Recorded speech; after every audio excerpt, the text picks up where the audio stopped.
All right. Hello, everybody. Welcome.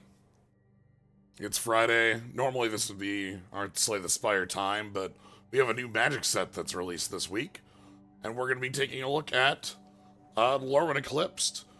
This is a set a long time coming, I guess I'd say. Uh, Lorwyn itself is what the sets Lorwyn, Morningtide, Shadowmoor, Eventide, uh, are 2007, 2008. So it's been quite some time since we've touched on Lorwyn. For me, Lorwyn is the point in time that I started getting into Magic very competitively. Uh, Lorwyn into Shards is the point where I went to the most events, PTQs, Pro Tours, playing online, playing offline. Uh, so yeah, but yeah, Lorwyn Eclipsed is a one set adventure that brings us back to Lorwyn. Lorwyn's an interesting case as far as like a story bit goes, which we'll talk about when we get more into it. That the original Lorwyn Shadowmoor takes place over 4 sets, and I don't think if you were playing back then, you probably wouldn't have had any idea what was going on in the set. It's more of a vibes thing, a world that's a lot more evocative and silly in some ways, and strange and fierce in some others. Based on, that looks at 8 specific creature types as our focus for Lorwyn, and using hybrid mana in interesting ways in Shadowmoor. But Lorwyn Eclipsed takes a look at both. Let's jump on in. Honestly, Bloomburrow isn't the set that I think of as the closest, air quotes, replacement to Lorwyn. That's a Eldraine is, I think, closer in a feel to it. Bloomburrow's a very different, disconnected setting. But it is as far as a template goes for creature types, it matches very specifically to how Lorwyn plays. So, anyway, let's take a look very quickly at. We'll start taking a look at mechanics. We'll move into talking about our characters and story, and setting. Actually, I guess we should go setting, mechanics, characters. That's probably a better way of doing things. Give me collection, please. But yeah, hope you're all having a good one. We'll be doing this quick, and then we'll be going into draft afterwards.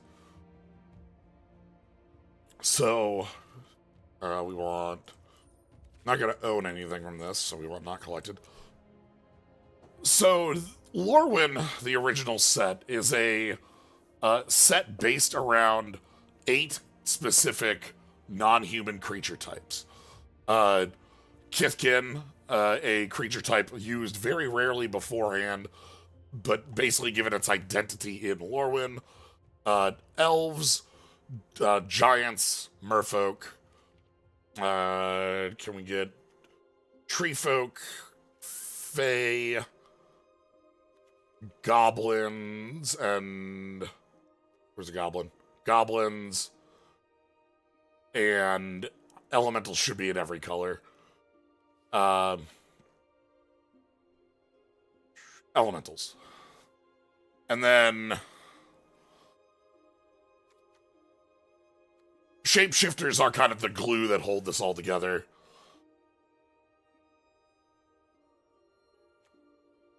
So, like, we have a focus in Lorwyn on these creature types across a couple colors. Fae living in blue, black, and then when we flip to Shadowmoor, things shift in color identity a bit.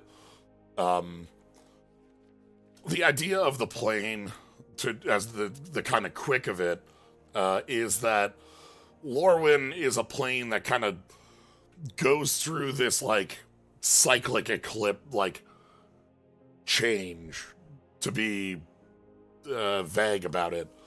We think of it kind of like Link to the Past, where there's a light world and a dark world, and everyone is different in those worlds, but you're still that entity. When Link enters the dark world, Link is the little rabbit, right? Like but that's still Link.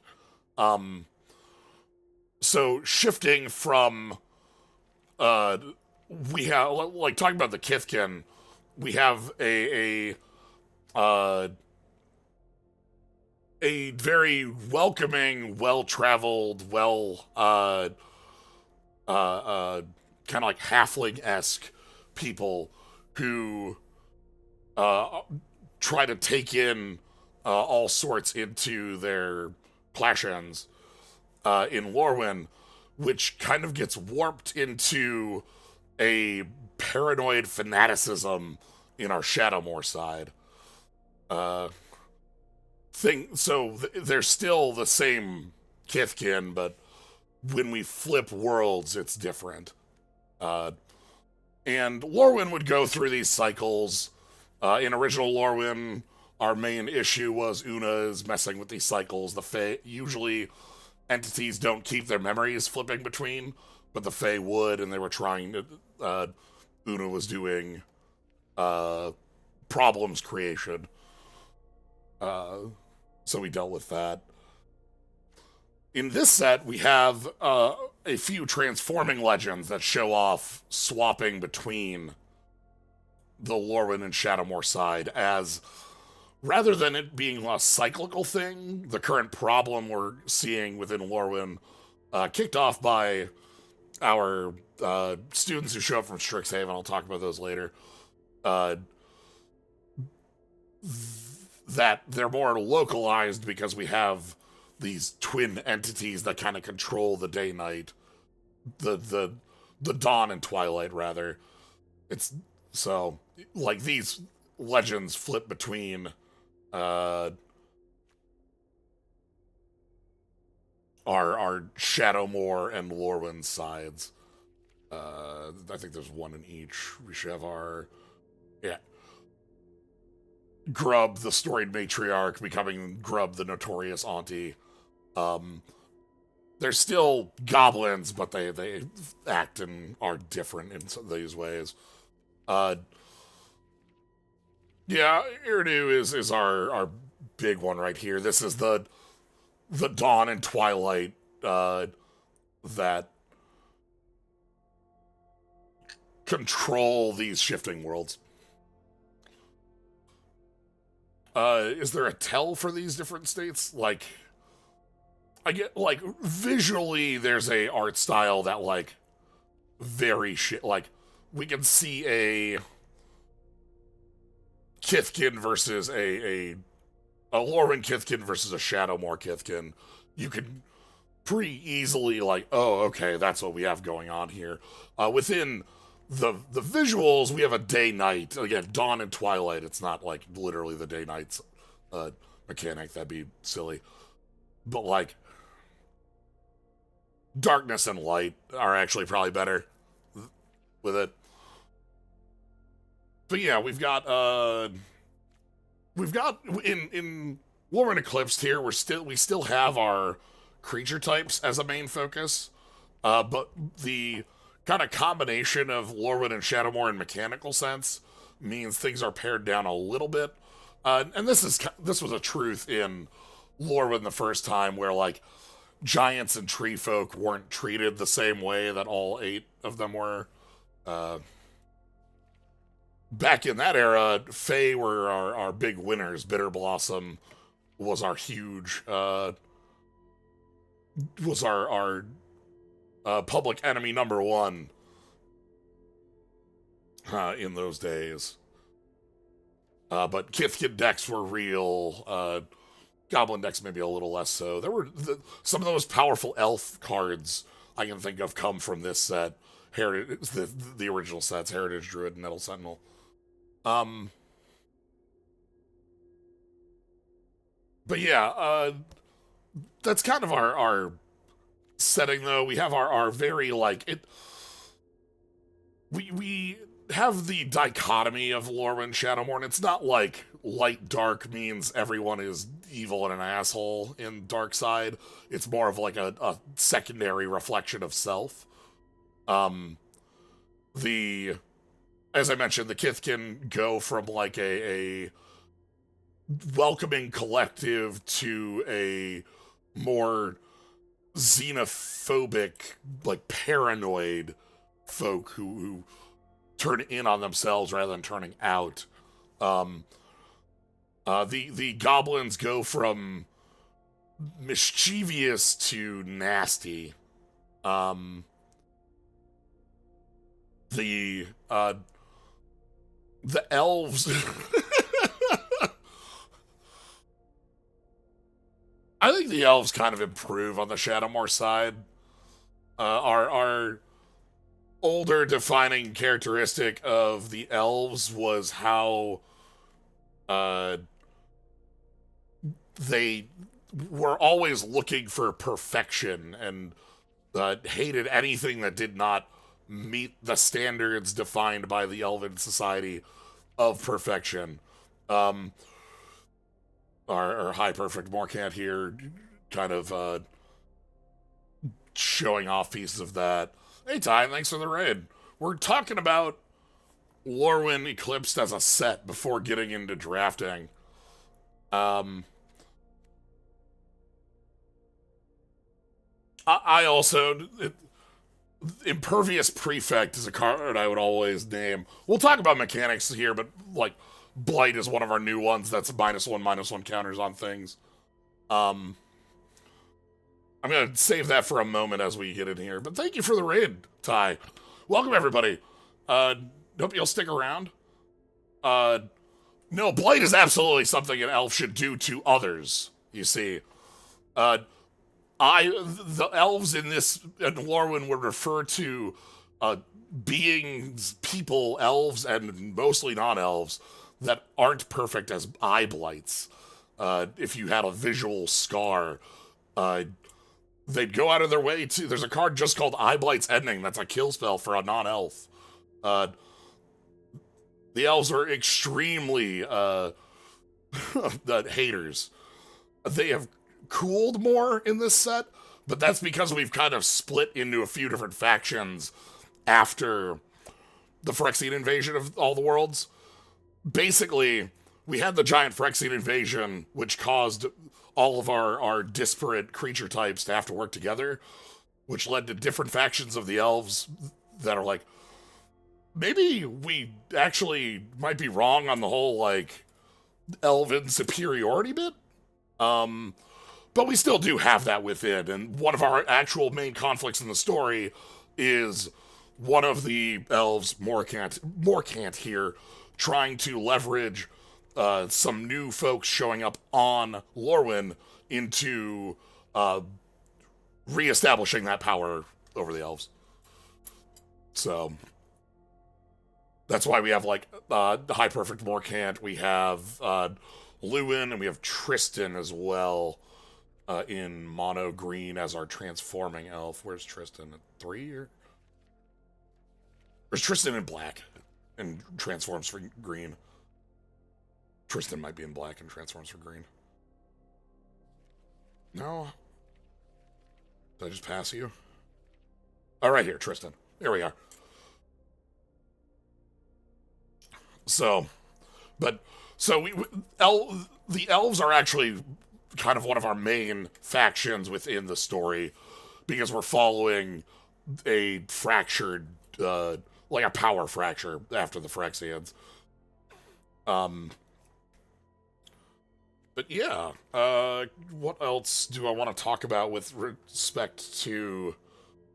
Let's talk about the different creature types a little bit mechanically, because we're going to be getting... I want to get into that, and then we can talk about actual story bits afterwards. Hello. Kithkin. Let's start here. Kithkin are the biggest creature type associated with Lorwyn in my mind. Fae's probably your second, and then, like, elves, elementals, friends like that. The reason I say Kithkin are most associated here is that Kithkin effectively got their identity here before Lorwyn first, we only had like 4 Kithkin in the entire game, and here we have a lot more. Kithkin are like the like white weenie, small, going wide, attacking you a ton deck. A lot of these aggressive creatures. It's great art by Margaret Organ Keene. But we can see like very aggressive cards here to go with this. Behold, one of our mechanics in the set. This is a mechanic taken from Dragonstorm. In there, it was just used to refer to dragons. We're going to use it across a bunch of creature types here as a fix for a mechanic that existed in original Lorwyn, where you would have to reveal a creature type from your hand of that creature. Behold lets you do it on board as well, which makes it a lot more flexible. Gold Metal Stalwart was a 1-mana 2/2 that had to reveal a Kithkin from hand or pay 3. Oh my god. Behold a Kithkin. We do not have a card that beholds a man or beholds a chicken. The Kithkin in this set have a heavy token focus, which is well-fitting. Kithkin, we have our Team Pump and go wide strategy going on with the Kithkin in here. Kithkin in this set live in white and green. And then, like, pulling up, like, Sully Farrier here. Dude, yeah. Talking about the invasion capital as the Phyrexians. Do we have Behold? Nah, not in this set. No Beholding Devils. So, Kithkin are green-white, very, like, Team Pump, very, you know,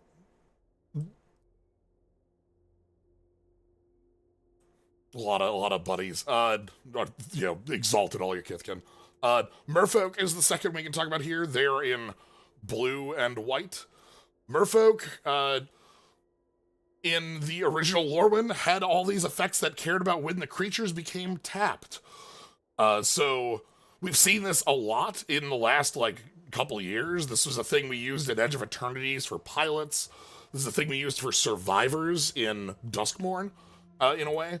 And so, like, Merfolk here have, like, whenever they become tapped, which can happen either through attacking, obviously, or through other means. Convoke is a mechanic we're using in this set because it plays very well with Token Go Wide with this. With the, like, Convoke, weirdly, Convoke plays well with the game of Magic the Gathering? Huh. Strange. We have, I didn't even talk about waterbending as far as, like, a thing, but yes, we even have this as, like, a thing just out of Avatar. So the Merfolk stuff has a lot of this tapping pieces, as well as Convoke pieces, and a decent chunk of, like, making bodies and pumping bodies, too.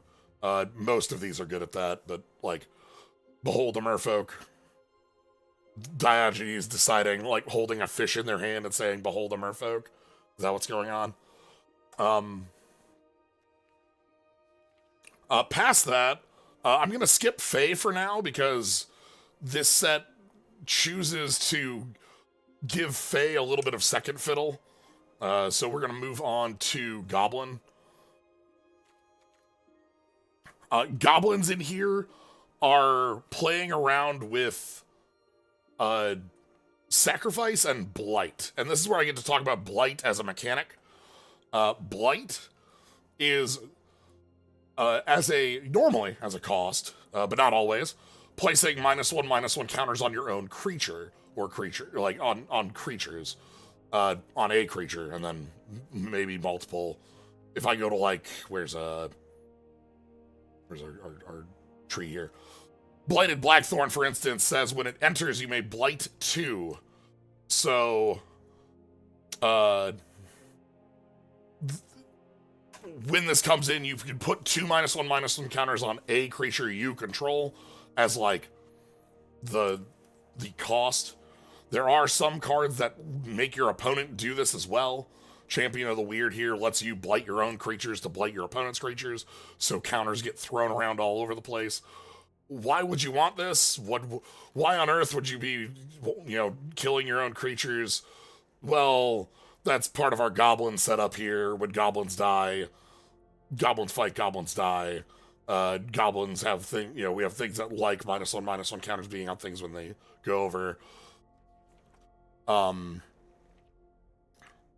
And also we have things that use -1/-1 counters as a resource. Here we are, Reaping Willow here. Remove 2 -1/-1 counters from this creature to pick up a creature card of mana value 3 or less and put it in play from grave. Normally, on normal play, you play this, remove its 2 counters, it becomes a 3/6, and you get a body back. Great, cool, awesome. That's pretty powerful. You get a 3/6 and another body. But if you're in some way blighting your own creatures, you can refill this and keep spending. So the goblins have like a sacrifice blight theme like that. You can overblight your own creatures to like eat all the -1/-1 counters in most cases. And so like that's kind of the goblin thing, is blighting, dying, being dead, using the counters. Elves exist here in black and green. Elves in the set have a lot of graveyard synergies going on. This is part of the shift in the elves after the invasion is looking more towards the past, and like all these elves that gave their lives to get us through to where we are now after the invasion. So we have a lot of elf cards that have like either graveyard effects or graveyard liking. Dawnhand Eulogist is a very easy thing to show that off. It mills, and then if there's an elf in graveyard, drain 2. The Gloom Ripper here slams a creature on both sides, plus and minus, for how many elves you have, plus elves in your grave. Bits like that. So we have a lot of pieces that play around with the grave and also like self-mill. Golgari self-mill is, that's a pretty well-trodden thing, but in here we use it a bit more interestingly with, like, specifically the count and care on elves, because there's still elves caring about elves. We still have that sort of internalness going to them, but it's not like externally like also we need to kill everything that's not elves.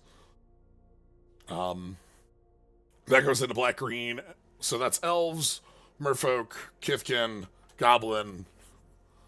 Oh, elemental, that's our last main one. Elementals kind of came in 2 types in Lorwyn. We had these elementals, the flame elementals that became cinders in Shadowmoor, that were like elemental folk. These are shown off here, usually with an activated ability.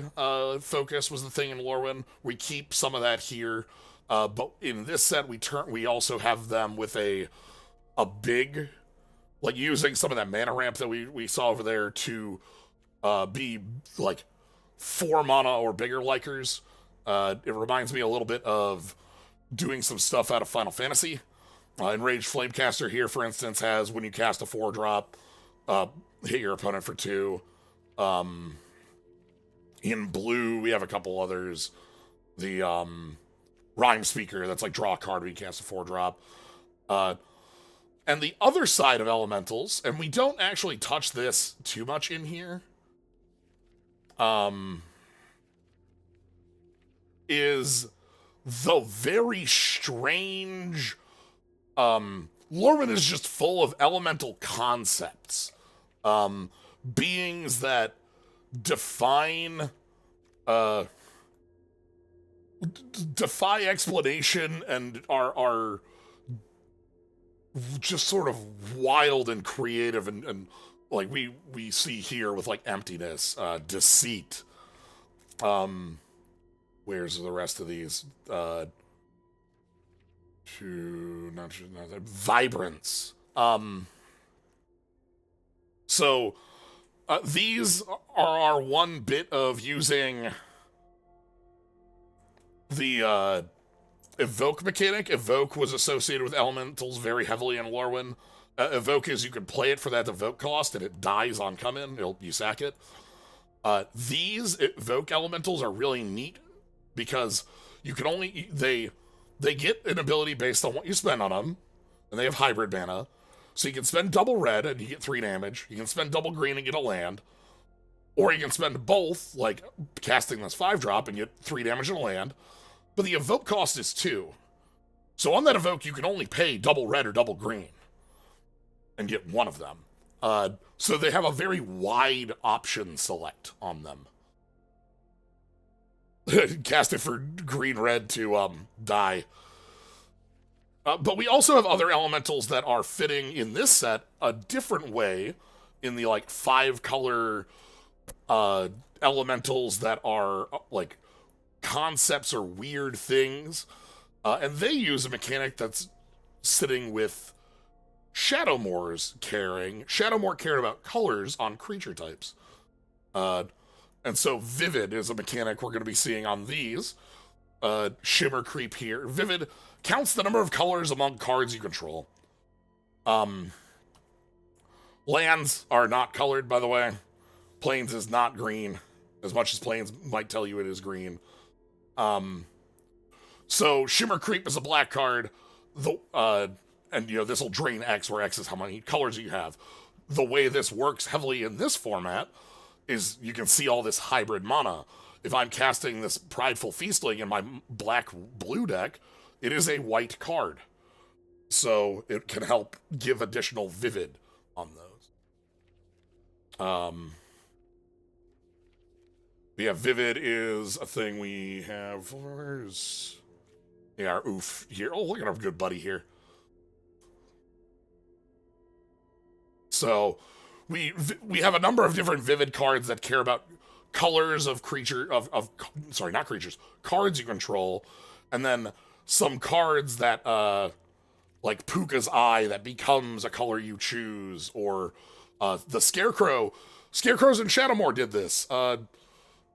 Scuttlemutt changed colors on a creature thing. So this filters and becomes those colors. We also have a couple other support pieces for that as a mechanic with Enchanted Land is the chosen color. So you can choose, make Plains green. Or, this counts as your green. You make red mana, and then the forest it's attached to is red. So that's our multiple sides of our... and, you can even see Bloom Tender, a reprint from Eventide, which just has Vivid because that's how it worked. So that covers our 5 main focus creature types. Let's talk about 2 different things. We can talk about them here. I mentioned Changeling, and this shows us our funnest bit about the Changelings, and I love about them. These are kind of the glue that hold together all these creature type archetypes. This way you can have cards that get elf boosts and Kithkin boosts in one color. Chomping Changeling, who has the greatest art of eating the cheese, where we've eaten the block of cheese, but we've eaten the sword, so we're just sword-shaped mouth. It's very cute. Changelings are all creature types in all places. We've been using this a lot over the course of Magic. We used it in Kaldheim. We used it in some of the Modern Horizons sets. It's a very good way to give some glue to hold together these creature types pieces. This set doesn't have any Chameleon Colossus level changelings. Most of them are kind of limited helpers or support archetype players. Mutable Explorer, by the way, finding a Mutavault. One of the cutest, in my mind.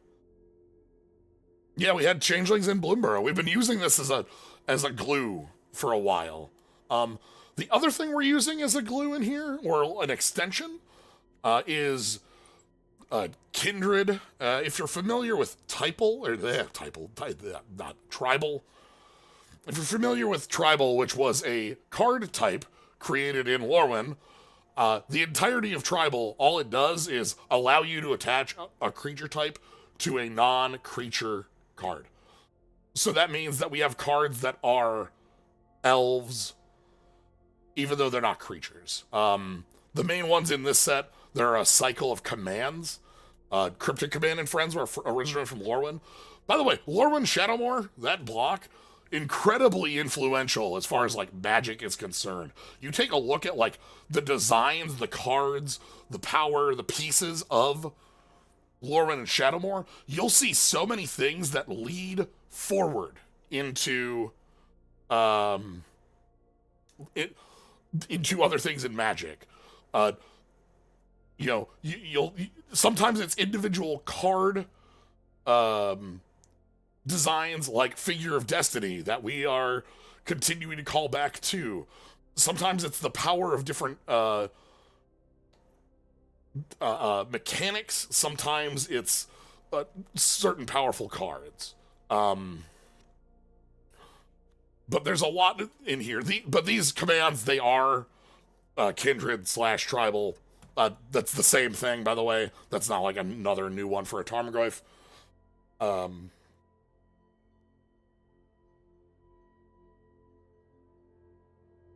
That just makes this card an elemental. Why do I care that Grub's command is a goblin? Well, if I go over to Grub picks up a goblin card, not creature card. So we have a number of those, and we also even have some of our most powerful cards back from Lorwyn that also have Kindred and Changeling, making them play for everything. But yeah, reprint from a older set of this. What else do I want to focus on in here? Our new Muldrifter. Our Muldrifter does not evoke, but this is a Muldrifter. It's very spiky. I think this card's quite good in the Elemental deck because the Elemental deck has some very powerful ramp pieces, and it's very spiky. Ron Spencer Drifter. Yeah, no evoked though. Quick talking about the other creature types.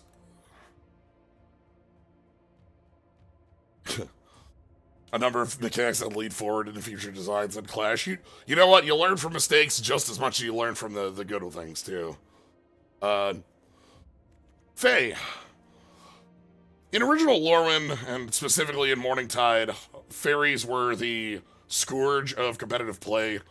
Bitter Blossom as a card, Scion of Una, Mistbind Click, Spell Shredder Sprite, made for just a ridiculously powerful piece.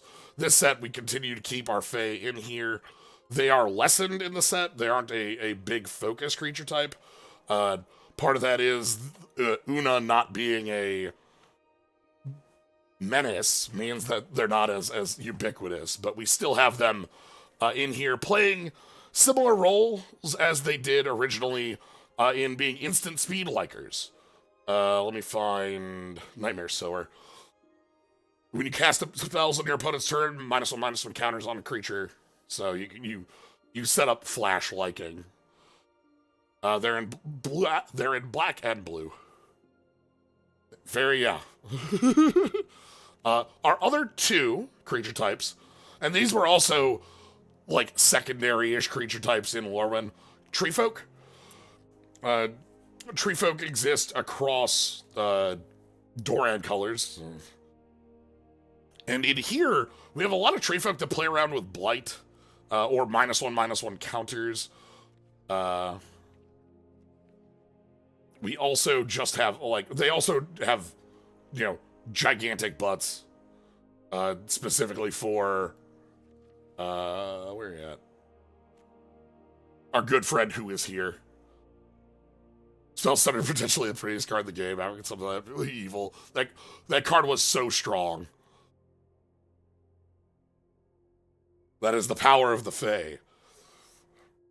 But yeah, so Dorian, who is here, besieged by time, not having a good one. Dorian collecting all this knowledge and terrified of flipping between the twilight and the dawn. What's happening to Dorian? Dorian has been like long collecting stories and knowledge in the Shadowmoor side. So this is like Shadowmoor Dorian, more rough, more ragged, but terrified of swapping over. So has just been living in the dark, choosing to stay in Shadowmoor.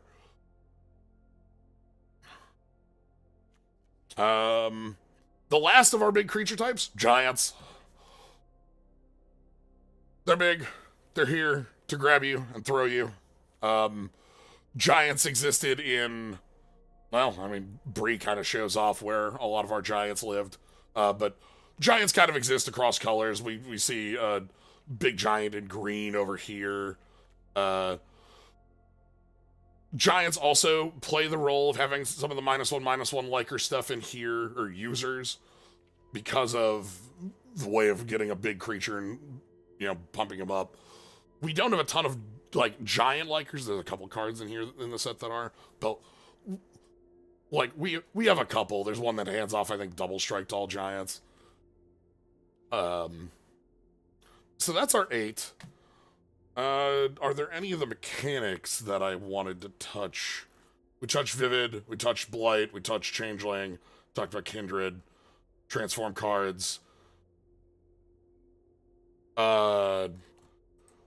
Technically, there's some one-off mechanics from Lorwyn Shadowmoor that chill on, one-off cards. You might have seen Wither here. Wither on this is just, it deals -1/-1 counters as it's damage to creatures. And I think there's a couple of cards with Persist, which was a mechanic that brought back creatures without a -1/-1 counter with a -1/-1 counter. Where's Race? Yeah, target creature gains Persist. So yeah, that kind of covers what we have as far as our mechanical stuff goes. As far as our story bits, the set is very much a focus on this internal power struggle going on after the invasion of all these planes of Phyrexians, following some of the elves that are trying to either consolidate or shift power, as well as a number of our characters from Lorwyn and Shadowmoor proper. Lorwyn and Shadowmoor as sets basically don't have any other story on the cards. There's very little you can learn from the cards and flavor, just the cards. There's a whole adventure that a number of characters went on to bonk Una on the head, because Una was using the Lorwyn Shadowmoor, a Great Aurora, the shift between Lorwyn and Shadowmoor, for her own weavings. We ended up killing Una, but Una's spirit lives on. And we are focused more on, we have a couple of the characters that we're focusing on that are way over here. Marlin. Marlin was a elf who was killed and revived by Una as a vessel for her power, but became her own person in that way, as what does when you live experiences. She is the second child of Una in that manner. and is kind of ascending to become the current ruler, controller, ruler, leader of Lorwyn and Shadowmoor. She is travels with Reese, who Reese over here, Evermore, who is an immortal elf, immortal by the geese of to Marlin of if I believe that you are going on the wrong path, if I believe that you're turning into your mother, I will kill you. And so Reese and Marlin, we follow, have this like major focus in our story bits as we see Marlin not she isn't actually like going on the path of becoming Una, but it's part of what we're following. It's more doomed, sadly. But I mentioned the second child of Una because one of our good friends is the first. Oko was the first attempt that Una made to try to make a vessel for Una's being. Failed miserably. Oko is the first child of Una, the son who Una made and immediately went like, I'm out. I'm out of here. I'm out. Later. I'm out. Peace. So, he comes back to Lorwyn and Shadowmoor after having some not great times going on with his own son and thinking like, am I in the wrong here? And comes back and sees Marlin and thinks Marlin is Una returned. Una reborn, is pretty pissed off about that. We have a bit of a misunderstanding there, which resolves with Oko reviving Marlin after accidentally nearly causing her death. Because Oko is not a fan of Una and thought that like, oh, this is just Una made a new vessel, but no, Marlin's her own person. Yeah, can't really blame Oko for that one. I mean, that was Una's intent. But that kind of follows our main bit, like our on Lorwyn characters, except for the elves. And I mentioned we have a power struggle going on between elven factions that want to we have like the focus on respecting the dead, the focus on, hey, maybe we shouldn't be like literally killing everyone because they aren't they don't look perfect, and the side of the faction that's thinking, yeah, but like,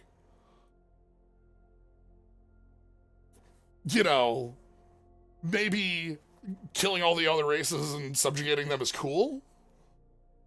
I don't know what to tell you. And our kickoff for what starts the plot is that the Fae are messing around with omen paths, these things that lead between different planes, and we get a bunch of first-year students from Strixhaven that end up kind of being a little bit of this tipping the balance of power. We have Tam, this half-Gorgon, who's looking to go into Quandrix. We actually don't have Lewin. Lewin is from... We have Sonar, this goblin who has started 1,000 projects and is beginning 1,001. We have Abigail. Abigail here. Who's all first year moving into the Silver Quill? I want to say ink, but that's not right. Bird Bard. Okay. And then we have Bird Bard. Yeah, Inkling's okay. Inkling's the token. That's why I'm thinking about that. And then we had Did I miss? Where did I miss you? Kirill, they are a vampire who kind of ends up being the one who is used as tipping the balance of power because, as we can see on our flavor text, like Morkant is trying to use Kirill's knowledge to collect Dawn Glove, this deadly poison that Morkant can't go grab because that would involve going into Shadowmoor territory, and she's not up with that, but they can. So these aren't really like, the characters here are more of a, hey, it's been 20 years since Lorwyn, here's viewpoint characters to get into Lorwyn and kind of show things. And also, we do have a Strixhaven set coming up that I assume these characters will be continuing into. Lewin here is a character who ends up joining, and by the end of the story leaves to go to Strixhaven. Lewin is extremely not happy with the state of where, like, the elves are in Lorwyn. But yeah, so students get thrown into Lorwyn. We get a message back to Strixhaven, and hey, come pick me up, I'm scared. Johnny, funnily enough, is our chaperone, to come pick them up, get them out of here. Most of our story revolves around this Dawn Glove extract and, like, elves attempting to change the balance of power. It's pretty light. I'm most interested in the stuff that revolves around Oko and Marlin and our characters like that. I think that has a lot of fun pieces. I really like Oko being the son of Una is a very obvious retcon, but if like, you say it and it's like, oh no, that like fits. That like works. No, that makes sense. Like, why would that dude be anyone else, right? So Dawnglow is the reverse Moonglow. Yeah, that's the idea there. I think that covers everything I wanted to touch about mechanics, story, which perfectly lines up with where I wanted to be. Because I wanted to be starting up a draft at 7. So let's go ahead and get going. We also have a very fun, like, there's a couple post-story bits that are, like, pick-up things for future sets. There's a big one with Liliana that I don't really, whatever, sure, I don't care about. The one I actually thought was most interesting was getting a story with Kellen, Oko's son, and Una's grandson. Una is dead, but her spirit lives on in, like, a Ganon sort of way. And so we see, like, Kellen being influenced in his dreams by Una. It seems like a much more interesting dangling plot thread than the Liliana stuff. Alright. Nah, I'm good. Ooh! Sweet, we get to see this bit. This is a story bit that has... I'm glad there's a fun art for that, Abigail, with the merfolk. You can see, like, the little bubble that she's got. It's cute.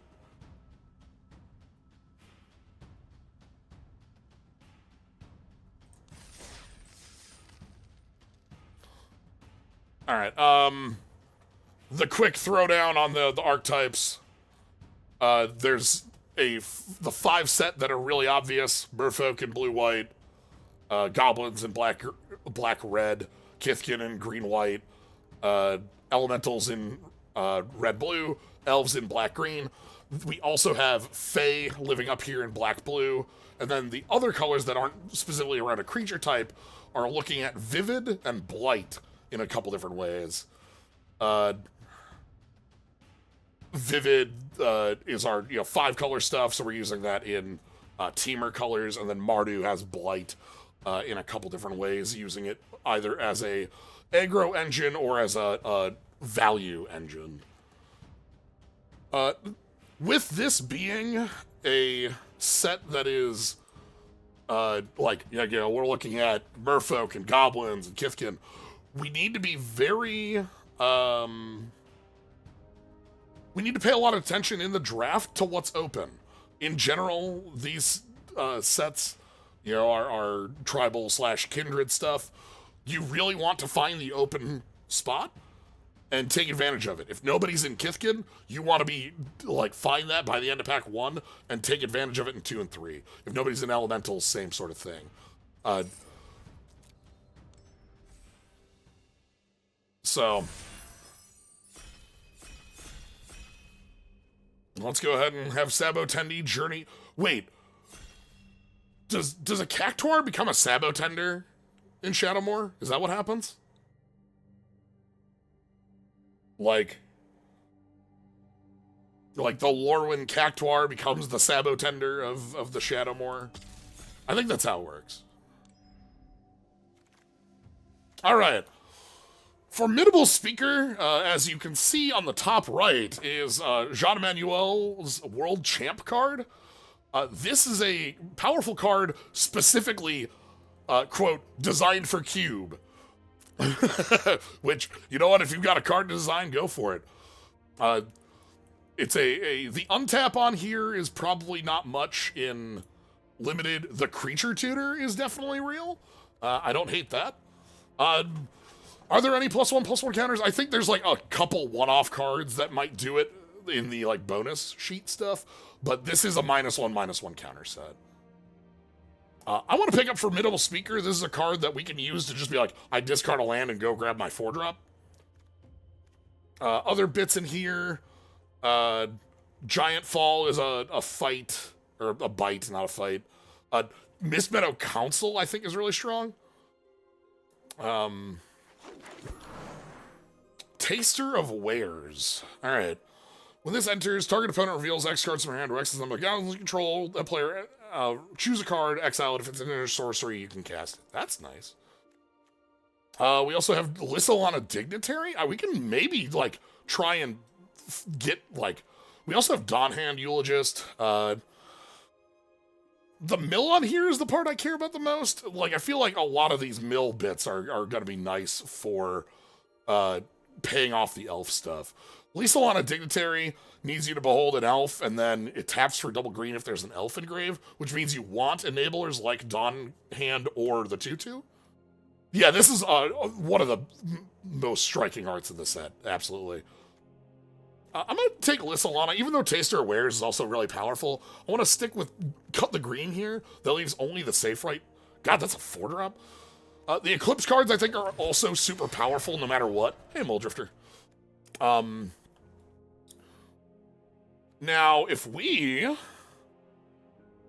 Interesting. This is a way we can, like,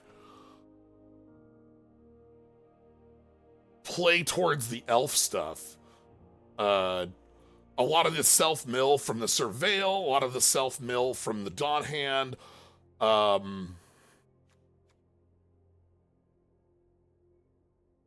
Yeah, I'll try this out. It has Trample, too, and is like... By the way, this just counts creatures you control and engrave, and it doesn't just count elves.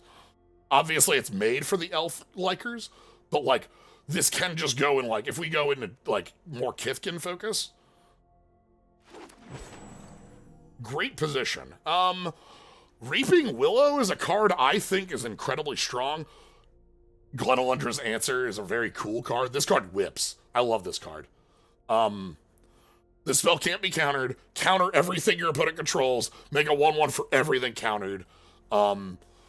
Beautiful as well. Like, Reaping Willow is a little bit of a commitment, and it kind of sets up a second color for us, but it doesn't pick which one it is. But this works really well with any sort of graveyard shenanigans we have going on. I could pick up the Saphirite Cavalry to keep the color. And Changeling Wayfinder is, again, this is a fun little buddy that's a helper. I'm gonna pick up the Willow. Brawler? Blightrot. Ooh. Brawler attacks and gives another elf +2/+1. Blightrot is just 4 -1/-1 counters. That's a real nice thing. Both of these are really nice.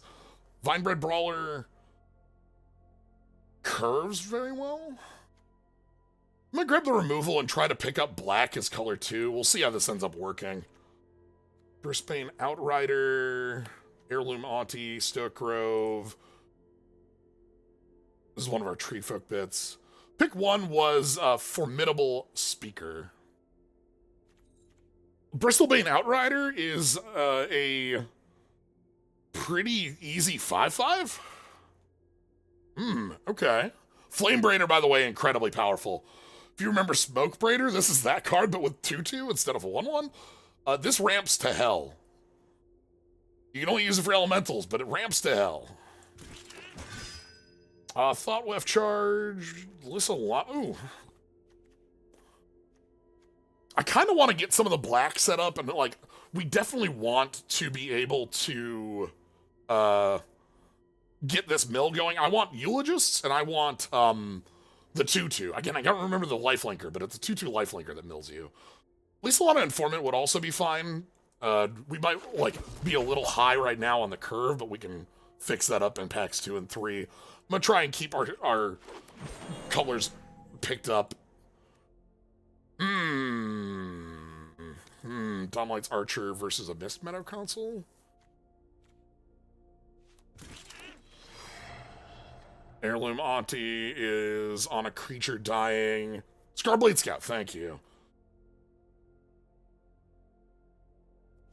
I don't know that that's gonna make it, but like, I'll pick it. Farrier is a Kithkin, which works for the council, but also, okay, I think there's another elf player at the table. The Eulogist didn't make it around. Shimmering, oh boy, Slumbering Walker, that's a big pickup.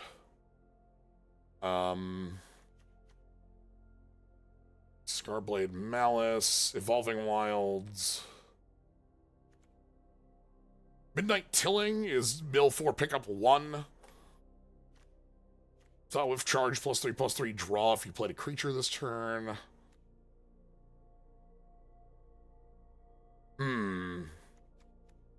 Nothing in here that really sets off like a huge piece to me. Nothing that's like the super card that I'm after. Grab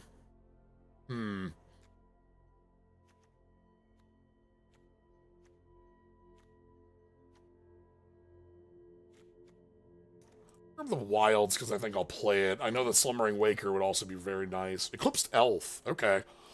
This is a really these Eclipsed cards are really strong. It's a cycle of 5 cards and the main 5 creature types that are all hybrid. Grab one of the basic types or the creature type off top 4. Kithkin does seem to be coming around a little late. Perhaps Pyrrhic Strike is also really good in that. There's the Scarblade Scout. There's Noggle Robber as well. Noggle Robber gets us big mana. Pyrrhic Strike, really powerful. This has Blight to choose both modes, and it's a disenchant or a kill a 3 or greater mana value creature. Gnarlbark Elm is also really good. Eats Blight to... I'm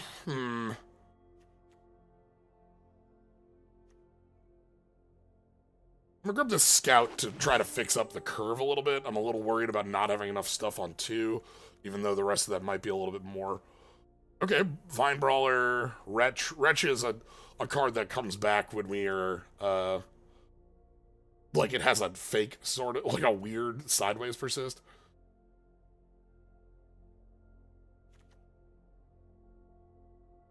No, we'll see more Tree Folk in green. We just haven't.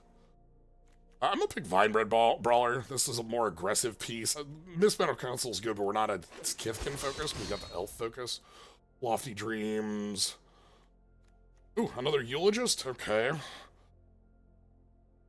Fine, setting up another mill. That, I think, helps get us enough of the mill to get things going here. Unforgiving Aim is really good as a, like, modal card. This is a card, one of those, like, where you can just play one of this in your deck and you'll feel fine about it. Flyer, enchantment, or a flash creature. Pummeler for hire. Sure.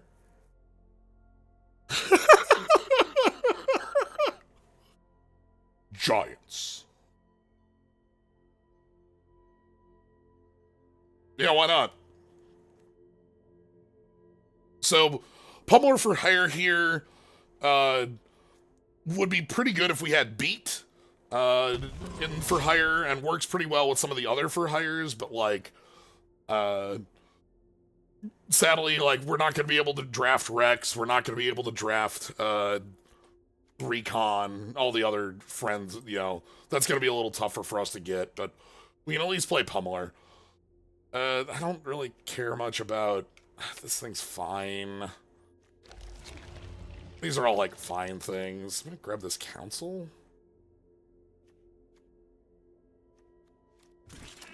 Yes, we are at draft 1. I'm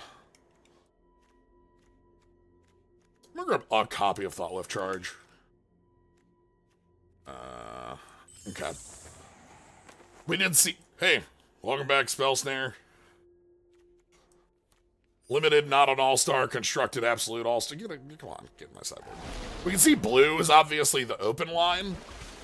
Ooh, okay. Oh, hello. So, Aurora Awakener's big. Vivid, play X cards off the top of your library. Twilight Diviner is whenever things come into play from the grave, copy them. But Morkant's Loyalist is huge. This is Elf Anthem, and also Elf Revival. Pick up another target elf. So this is extremely what we want to be doing with stuff like Eclipsed Elves and the Eulogist. We can even recur it with Reaping Willow, so this is a nice thing to be having in here. Yeah, blue is open, but we've got our own Muta Boveda. Default. Honestly, I'm looking at Iron Shield. I'm looking at Iron Shield Elf. This is Hollow Blade. Very powerful. 3 power, like big big hitter for like giving us powerful 2-drops. Celestial Reunion. This is Green Sun Zenith, but you have to have 2 like of the creature type to be able to use and grab it. I might just want Auntie's Sentence. Like, I know this is tutor any, like, I'm thinking about the lack of removal right now in our deck. We have a Blight Rot and nothing else. This has a lot of powerful things it grabs. I think small removal. I want the Bite. There's a Bite in green I want. Eclipsed Boggart and Eclipsed Marrow. I don't think Auntie's Sentence is very good, but... So, in Morningtide, there was a card called Marilyn of the Morning Song. It had almost this text. And it was Marilyn, as she was in that set. It's a very funny card.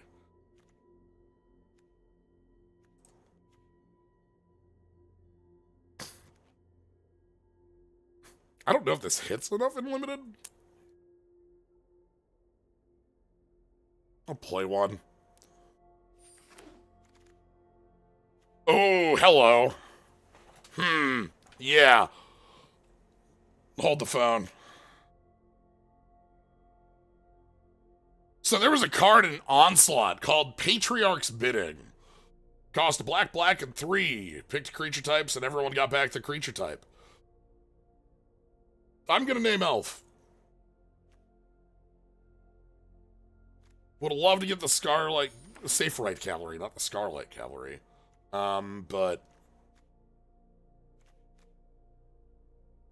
Evershrike Gift.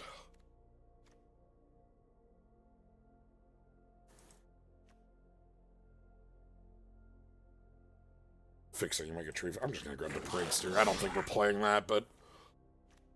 Flock Imposter? Uh-huh.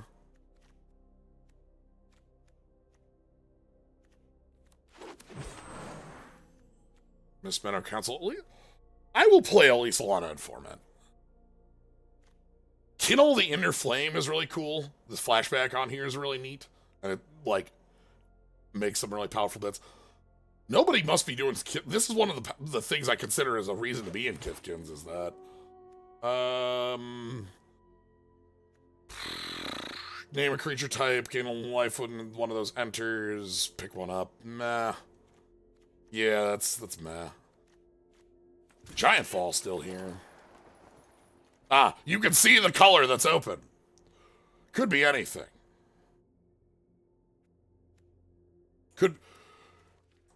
Could be any color that is the open color. Alright, well... I think we've got some nice power going on here, and I'm really interested to see what the deck looks like. We don't have anything that's like a gigantic bomb that our speaker would tutor. There's not like a high perfect Morkant or something like that, or a champion. But we still have like go find Morkant's loyalist, things like that. Let's go ahead and build. And Bloodline bidding is a way for us to just like have a game go, you know what, actually we're ending this. Game over. Return of Elves.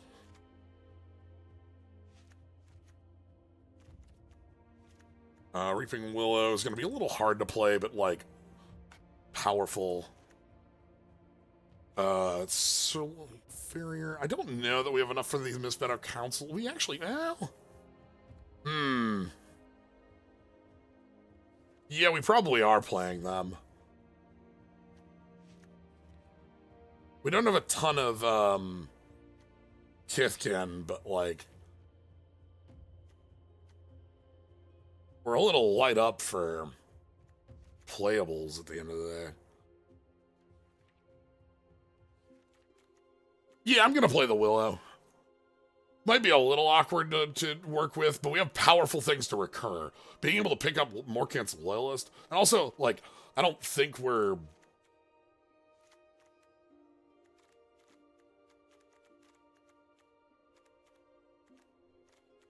We don't have a ton of options right now because we had a lot of this blue we didn't go into. Not with charge, what's our...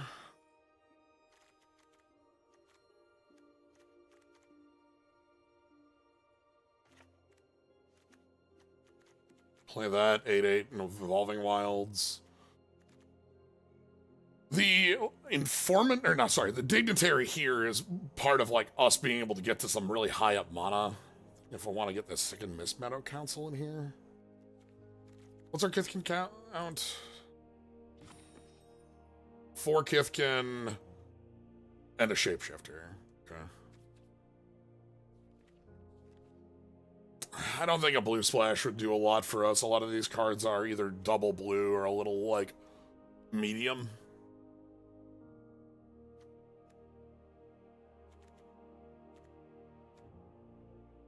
Alright, let's give it a go. How much removal? Very little. -2, like 1 Blight Rot, 1 -2/2, and 1 kill a 2-drop. That's kind of one of the missing pieces. You can see that we're...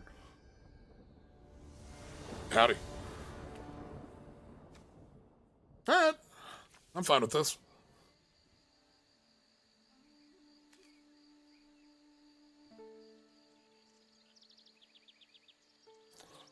Yeah, we're here to elf value and elf crushing, so... Dueling chocobos.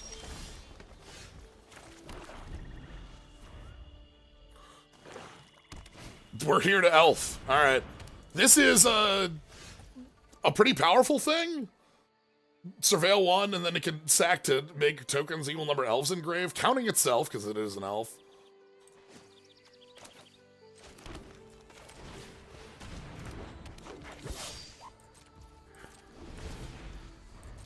Very, not a Sylvan library, but you know. Alright, they wanted that land on top, probably.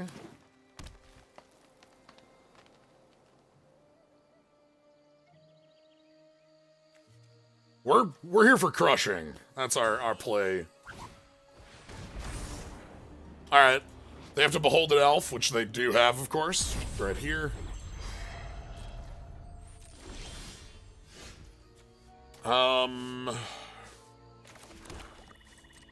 Move in with the Iron Shield. And then...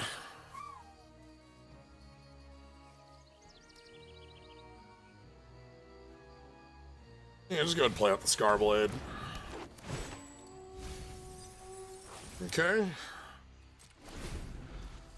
They're probably going to put an Elf Engrave if they find one, because they want to turn this on. This is a card that you want active for huge mana. Alright, that'll do it, probably. Mill 4.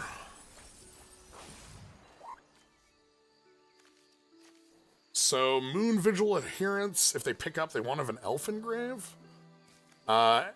Miss Meadow Council. Yeah. They can't play it. Well.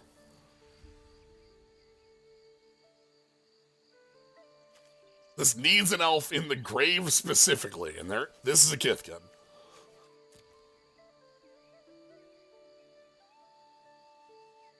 It's tough. I understand.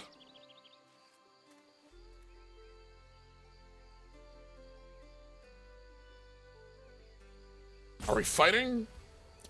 We might be trying to fight. I'll just discard a card if they try to fight the Iron Shield Elf.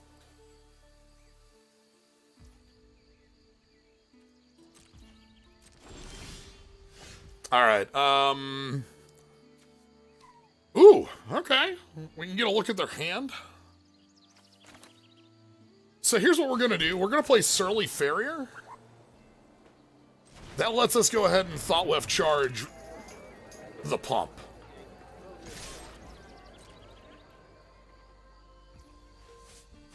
Okay.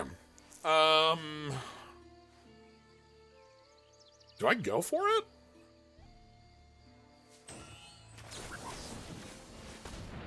Yeah, might as well. It cycles. You can see this board changes from Lorwyn to Shadowmoor based on the life totals. Alright, 5th land.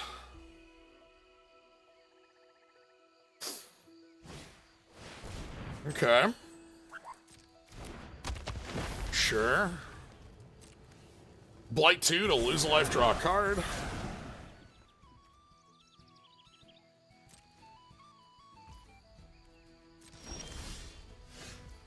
Yo! Wow, that's a nice one. Okay. How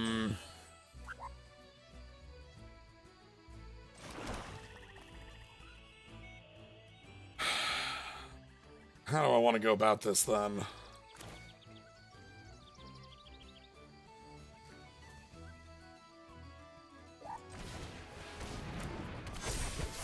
And then... like...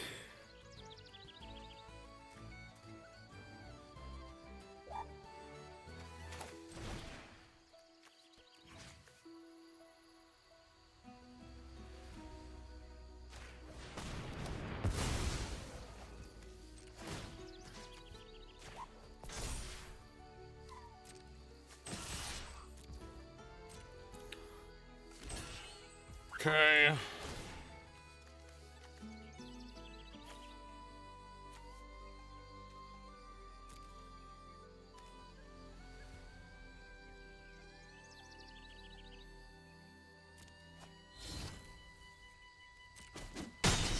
I'm gonna push damage.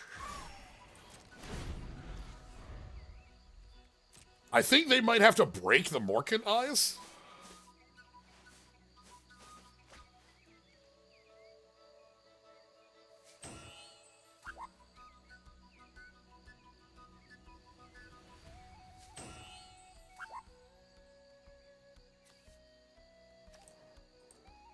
They only have one elf.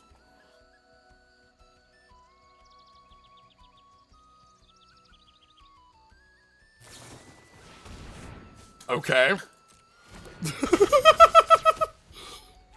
You got it, boss.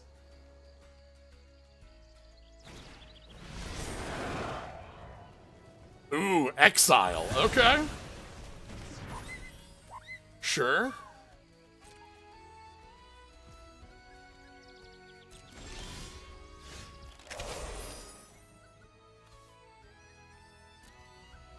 Okay.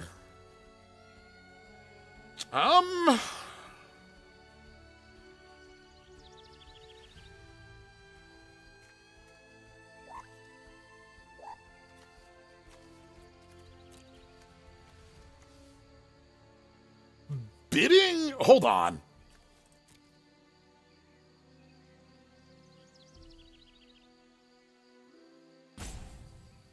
Bidding kills them on resolution, right? Well, no, I wouldn't have an elfin grave.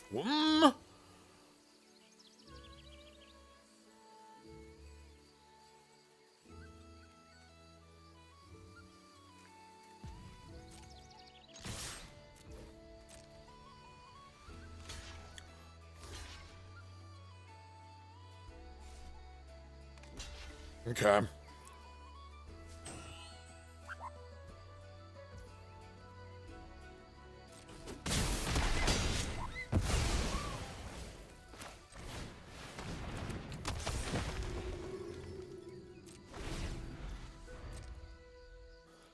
So all I have to do is resolve bloodline bidding and I win the game.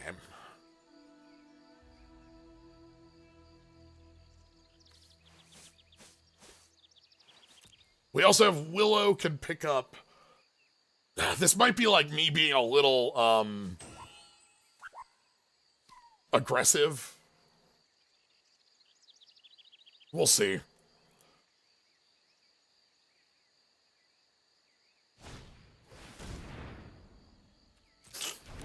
Okay. No one's ever stabilized at 1. Okay. Can we draw a land untapped? Ooh. That's actually super important. That could get rid of the lifelinker.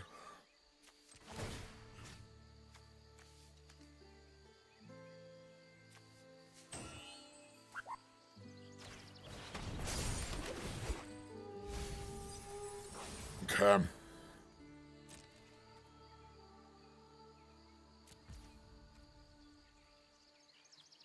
I could kill one of these and attack, but we don't get through and then Loyalist goes up. I'm just gonna wait. We're just gonna kill the lifelinker and then we're gonna bidding to kill them.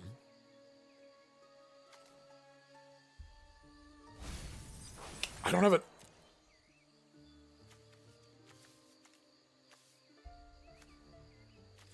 Oh no, this shapeshifter comes back. Oh no. Oh no.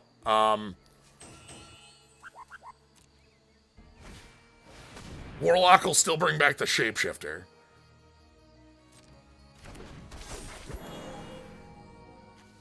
I need...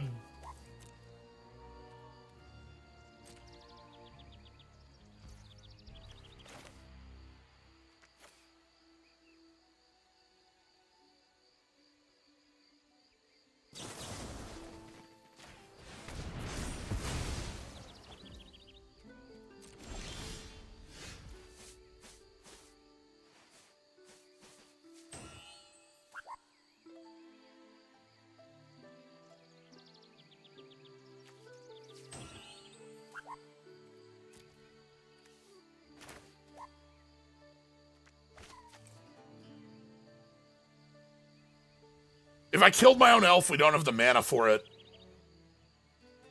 Because we need 8. Like, I need the elf in play to be able to do this. I shouldn't have picked up the elf, I should have picked up the Kithkin. That was the misplay.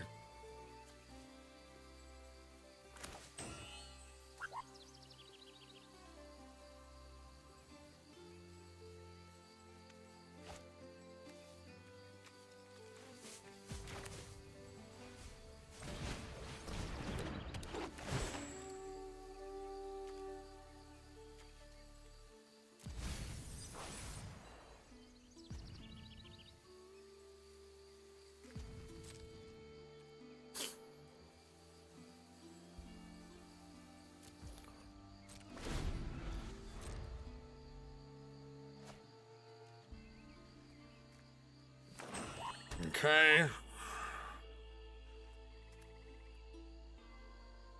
Next turn, we can just attack with an elf and then bidding.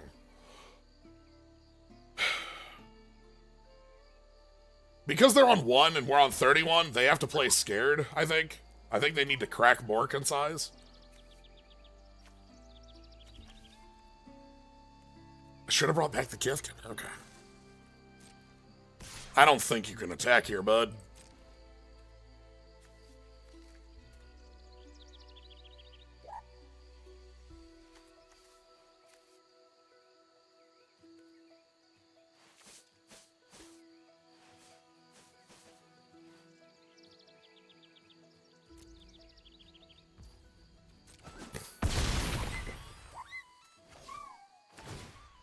Turn.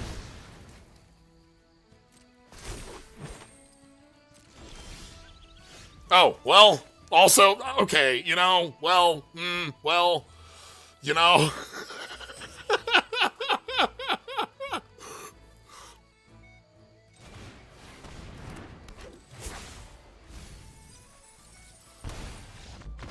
Yeah, I'm sitting here like trying to do like, here's our run around. I misplayed because I should have picked up the Kithkin to leave the elf in the grave.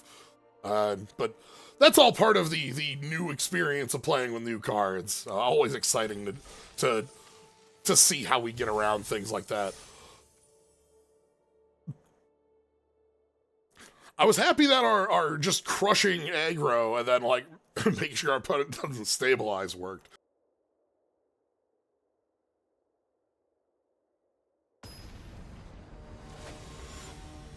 Okay. Well. Continuing on.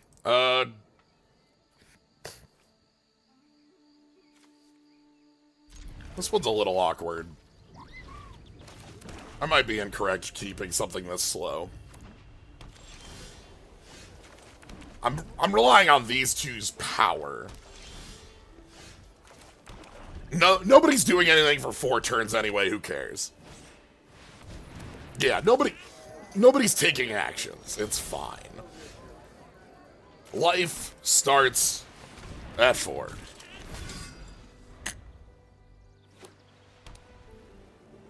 So, Outrider can't be blocked by tiny creatures.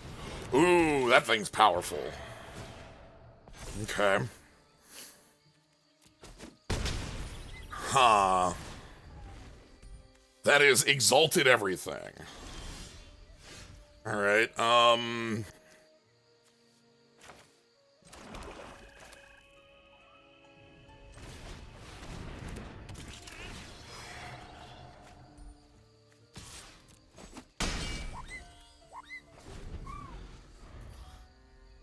this is a little... It doesn't trample, so we can, like, Iron Shield Elf actually to hold the line. Ooh, that actually might be good. Iron Shield Elf to block whatever they exalted with, and then, like, sooner or later, bidding brings it all back. That is... Yep, here's some more exalted pieces.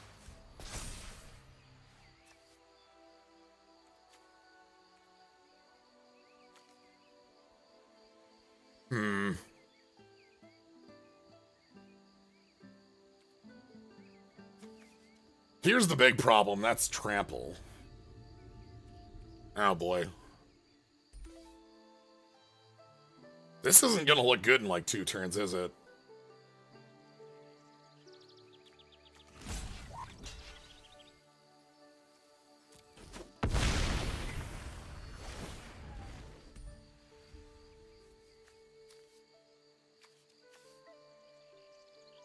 Okay. I see the line. Okay.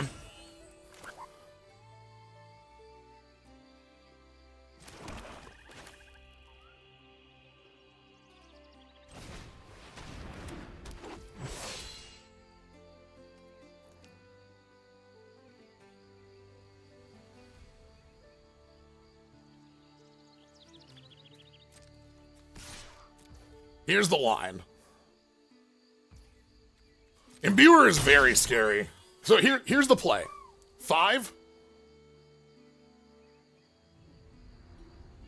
8, 10. That's the line.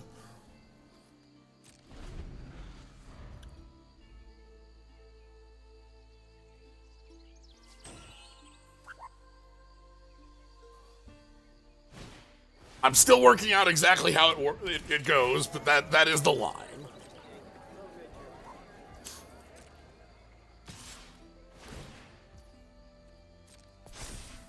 Alternately, we can kill this trampler.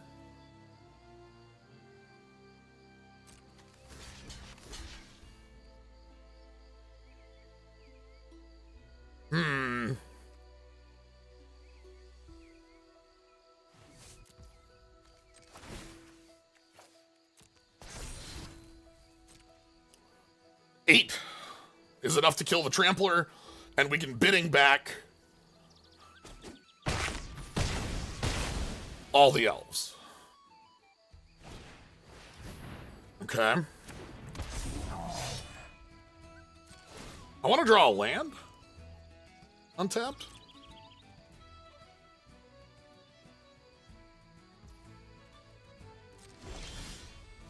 Okay.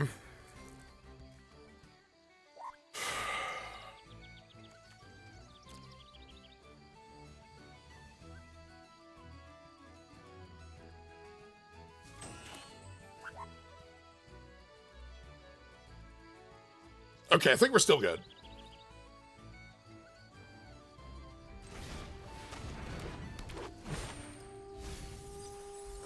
That's very nice. Check this out. Go to 2.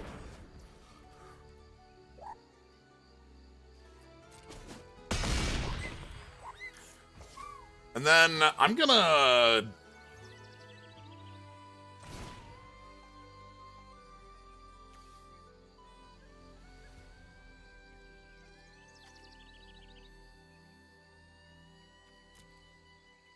We could kill the stone back. We could check the hand for problems. We'll check the hand for problems. Removal and... Okay. That's okay.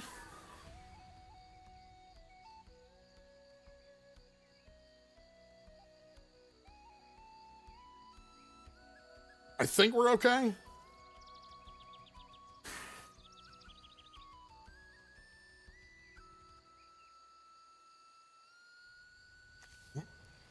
The life gain out of them not having the life gain means that they're going to die to the drop down.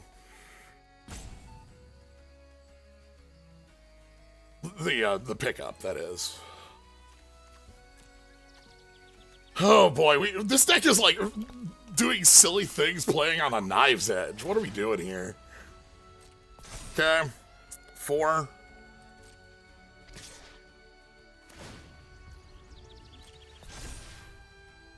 That's not lethal, so I'm gonna take it, I think. Because they're gonna want to kill the Bristlebane Outrider after this. And I need enough bodies.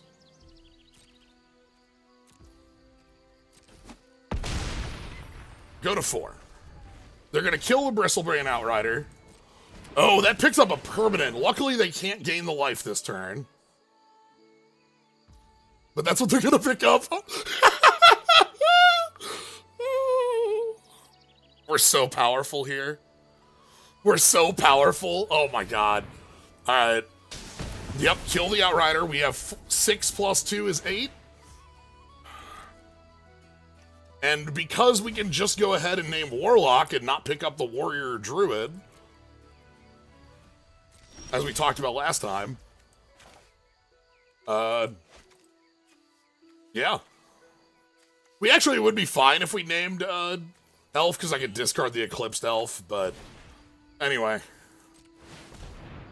I would like Warlock, please.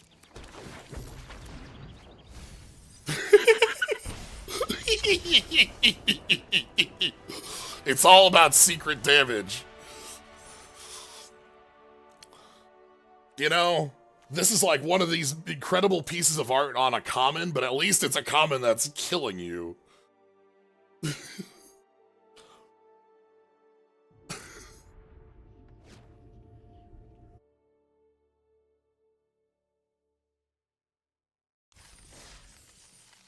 All right. 1 second. I'm going to be right back in just a second.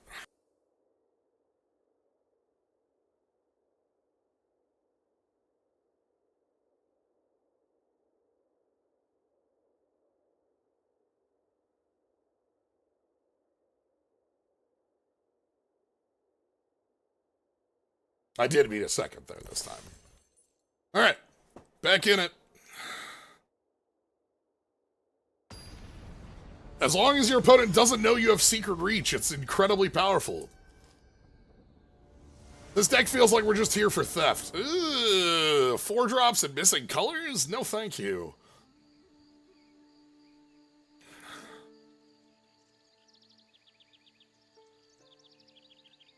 I don't think so. Without the missing color, I'd be like more willing with the stomping, angly. This is fine. Eclipsed Elf can fix this up. We're good.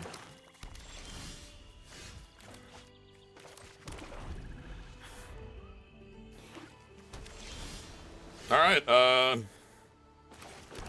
Scout, let's put some things. Ooh, Demir. Bill 2? What do we get? Are they killing this? With the minus? Yeah, with the... This thing is just kill a 2 or less. Okay, that put the Eulogist down there. That's such a good... Ooh, with this much black already? Okay. Eclipsed Elf?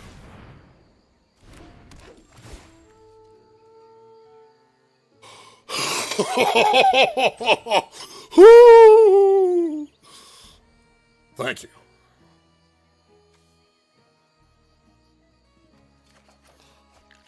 I'll take the forest.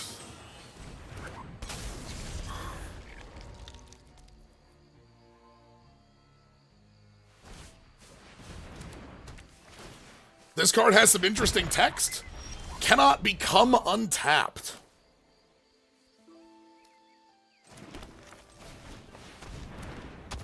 So I'm gonna put the Willow out here. I think they spend removal on it right now if they have it. Because it picks up, like, even if it's just picking up Scout, it can't pick up this Elf, which is annoying. But, like, Miss Minnow Council will come down next turn, and that'll be fine. I'm not blocking. Thank you for coming in. No blocks. Thank you. Yo. Okay.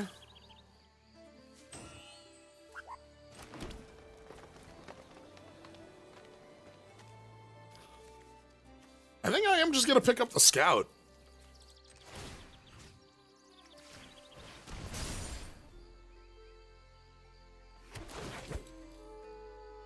Sets up our grave some more. Ah, goodbye bidding. That's fine. What's attacking?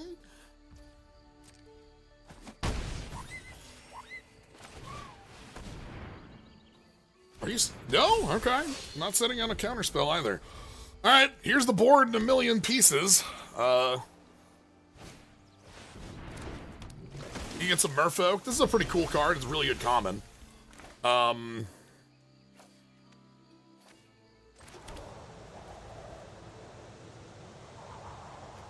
So if I pick up an Elf, we just get to pick up Moon Vigil? Sure. We're going like so.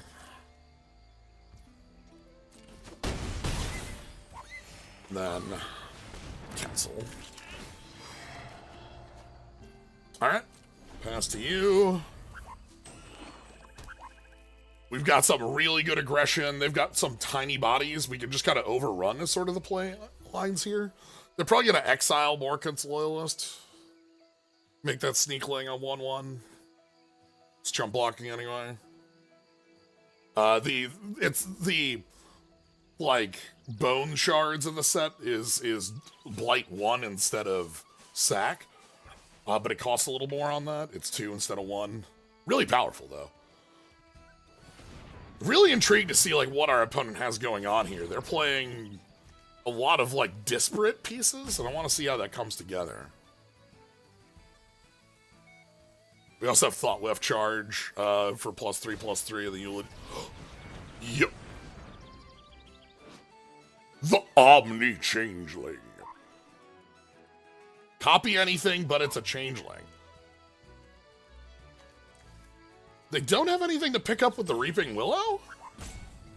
Okay. Maybe they just copy the Council? Or maybe the Marrow Swimmer. Most bodies? A lot of choices. Okay, they want the Reaping Willow. They don't have anything to pick up with it. But it is powerful. And this has Vigilance, so free rolls that attack. The Vigilance lets it convoke more.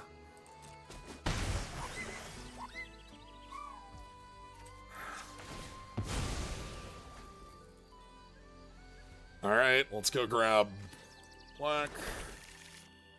You've got something. So we're gonna pre-combat the Eulogist?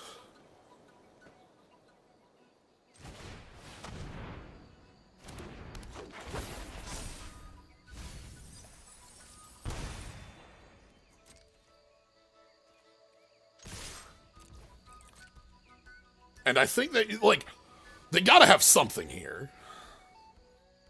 This is a cycling +3/+3 because we played a creature this turn, is the idea.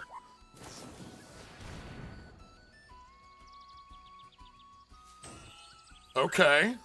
This is a cool equipment. It gives the creature Wither for a turn. They are dead, by the way, by this action. Please don't Wither the Reaping Willow. That's a bad idea. You gotta watch out. Don't do that one. Be wary of putting -1/-1 counters on the Reaping Willow.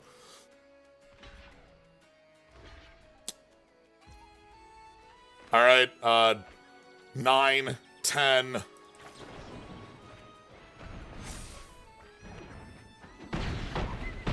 Dead.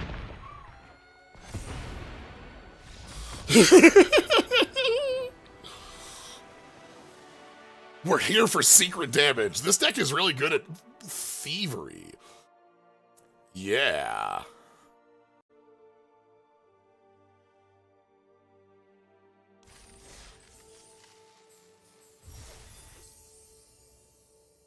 Okay. You were just dealing fatal damage. We had to pre-combat it. I'm 3 of 3 on that card killing. You know, this card has menace in combat too. Like, it's the real deal. Real. Ooh, it's exciting.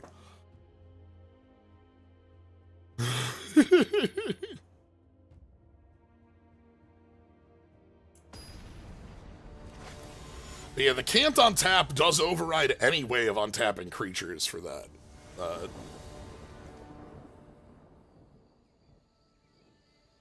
gonna try this. The Lisa Lana Informant should help us, and we have a nice curve. Okay, that's not great. I did not want to see a 4th land that was a forest. We have to keep the swamp on top. Alright, everything's good though.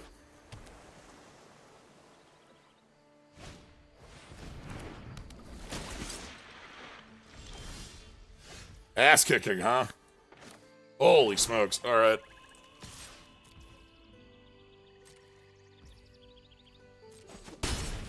Merfolk get +1/+1 on your 2-drop that also untaps them.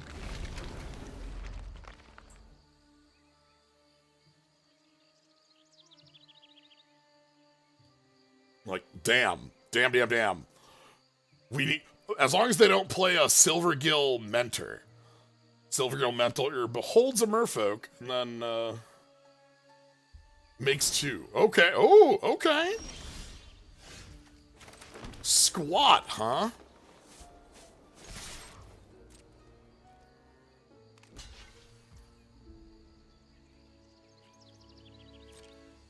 I'm gonna let them use a trick first. Noggle the Mind!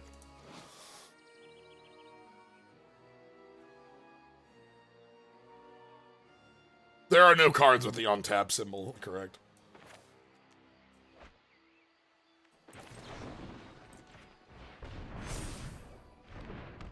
It's at base 1/1, so our plus is fine. Obviously, this is now a Noggle.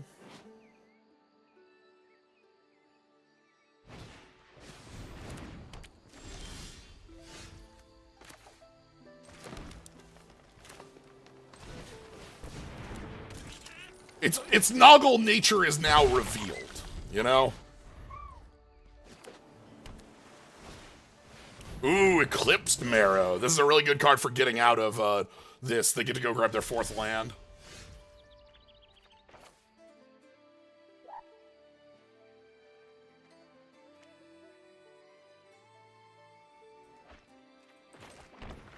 We're going to play the Eulogist here.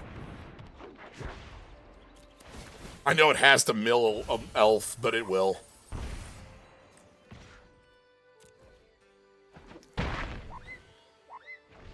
Okay. They've got Danger. They finally got their mana. They got that land off the Marrow. That was why they kept, was this combination's really good. And, like, also a couple 2-mana removal spells. Eulogist has Menace. This is a 4-power Trampler. Oh, God. Okay. Champion of the Shoals. So these are a cycle that match the champions from original Lorwyn that had to exile a creature of that type you controlled. This one beholds and eats it, but they have powerful pieces for that cost.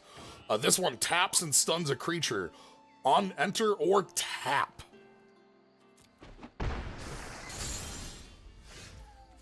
So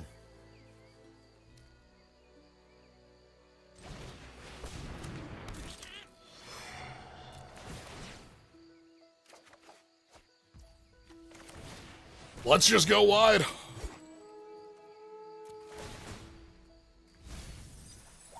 Okay.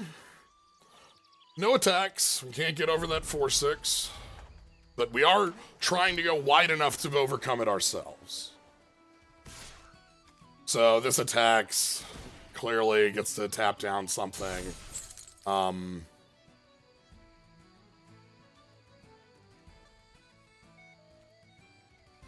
gonna block. If they have an untap trick, it's very good. If they can play another copy of Deep Channel to use that as a blocker and an attacker, that would be dangerous, deadly.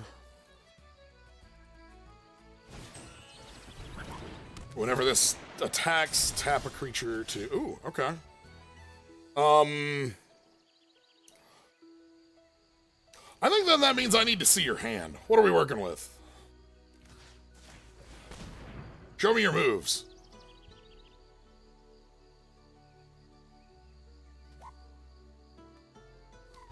If you have a flash trick, you have to use it now. When this attack enters, untap all other merfolk. Okay. Alright, no, I see it. Uh-huh.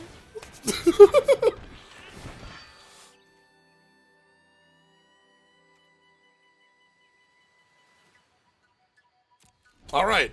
Last card in hand is a land, and now we are sitting with a large board. They have to attack with the Champion of the Shoal to tap something, unless they have a way of, like, tapping it outright with, like, the Scoundrel, which they can do here, but that removes a lot of their defense. We still have a pile of 3+ power creatures. Opponent's at 7.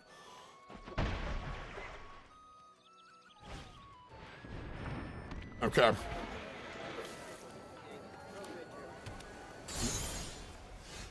Oh, what a beautiful draw. All right, I think we're going to use that to save the Eulogist when they double block it.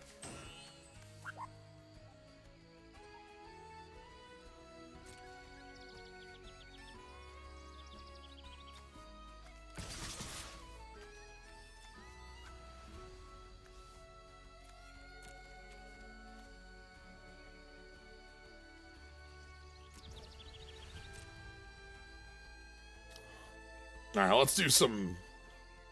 This is gonna be cleanup time. Okay. Okay. Okay. Okay. The answer here is kill the scoundrel to trample additional?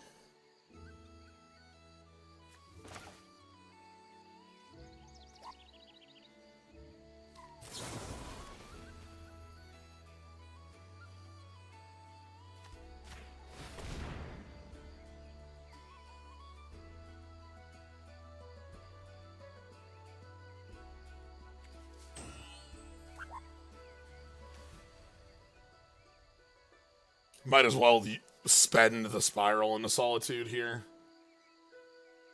This is a pacifism that you can blight one to exile enchanted creature, so they can blight onto this.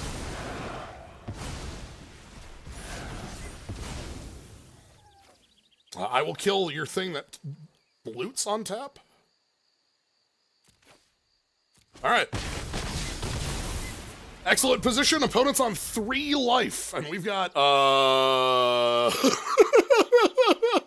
you know.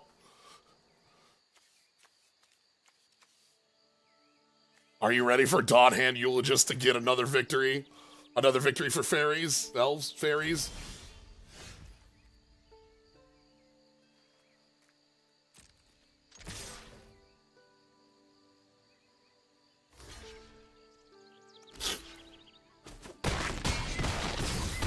Another victory for Noggles.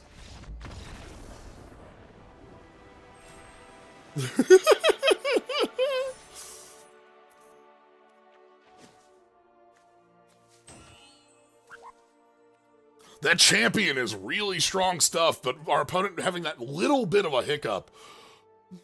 It was 2 turns, it's not little. We were able to very clearly use that. We always want to be holding a land, by the way, just as like a thing. We have the first pick that discards a card to go grab a creature, which is probably Eulogist, obviously. But like... Oh, wow. Oh, this looks really solid. Interesting. So kill spell for a tiny thing. You can blight to gain some life on it, but it's kill spell for a 2-drop. Basically, I'm just gonna kill, like, you know, whatever their first little buddy is. I want the turn advantage here. Like, if they've got a mill 2...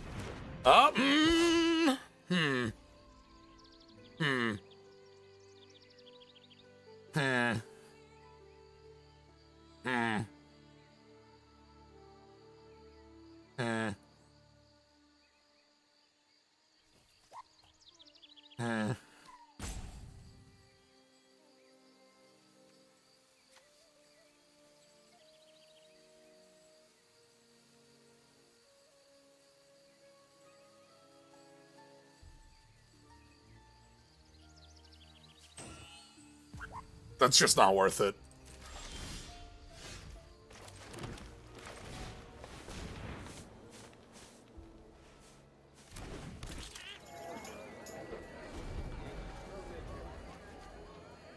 I might discard it if they don't have anything else.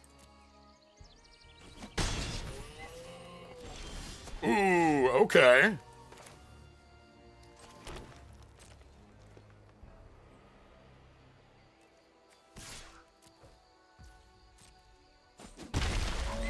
Well, let's be aggressive.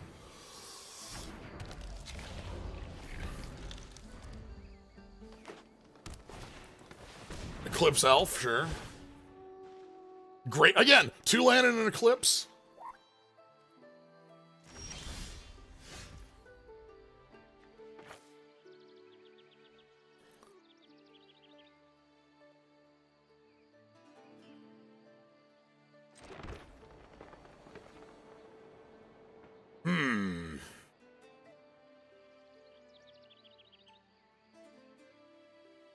-2, -2.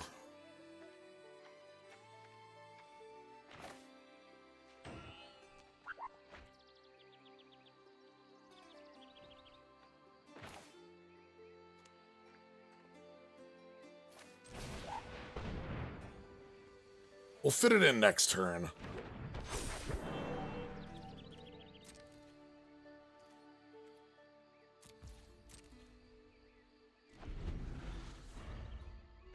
Okay, they drew land 4.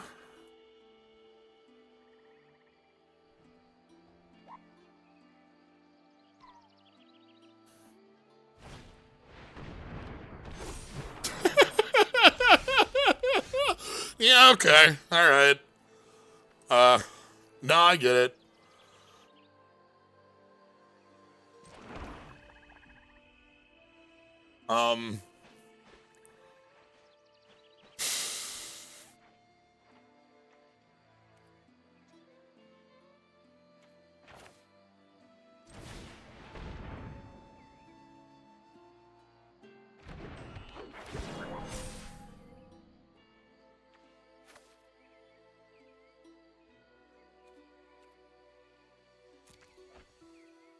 All right. I'm thinking about Morkant's Loyalist on the board we have right here.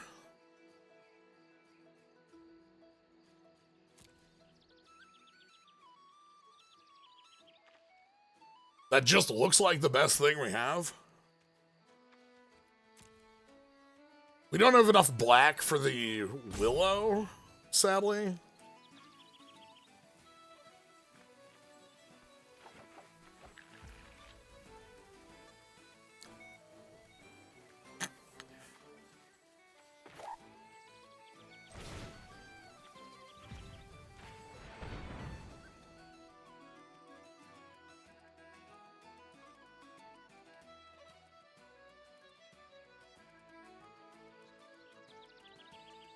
If they want to pitch Elves to pump them their own Moon Vigil, they can do that.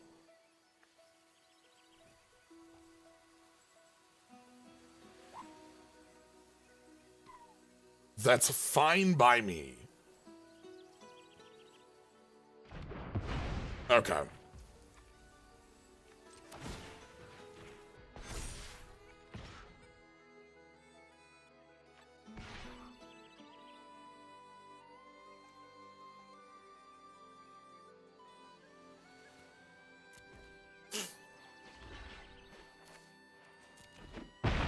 All right. Fifth land? Their own Morkant Loyalist. Oh. All right. You know, I can untap another target permanent with a Formidable Speaker to play the Willow.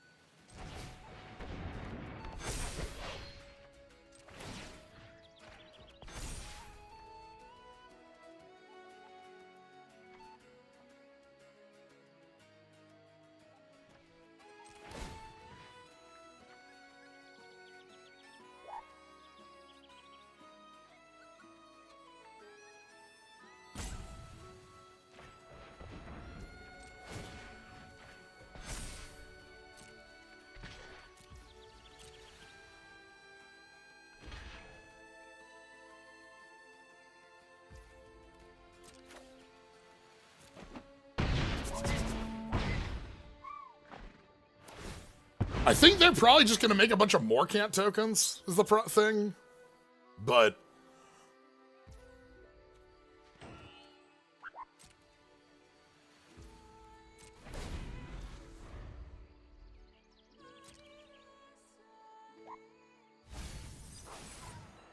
damn, they've got some nice stuff going on here. I want them to just play their Moon Vigil again. It's not good enough.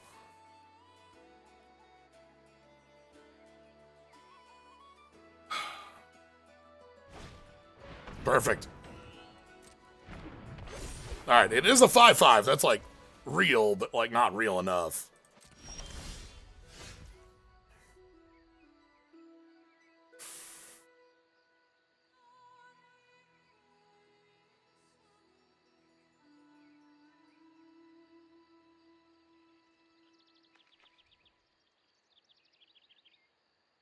Okay.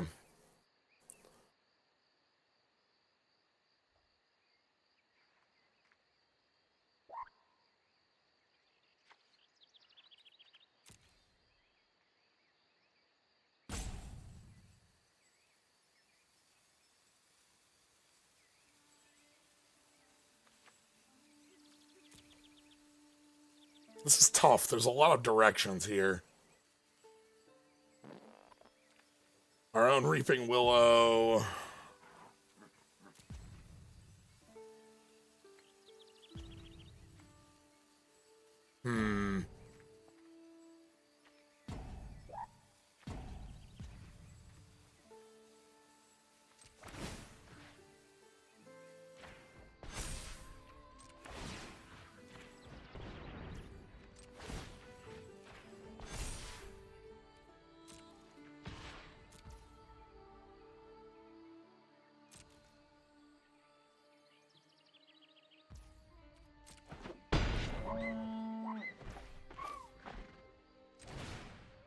Behold.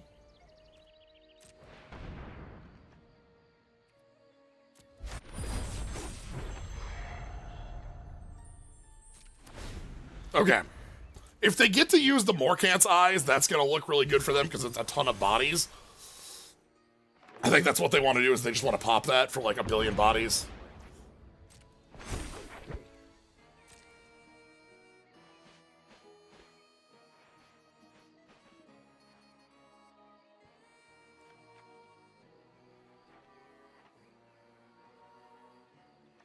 That was trample.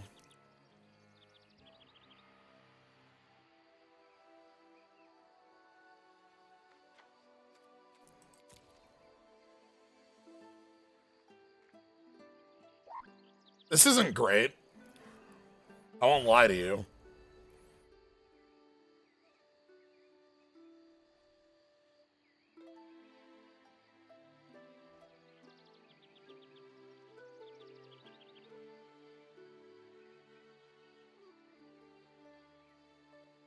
So we are... Oh, boy.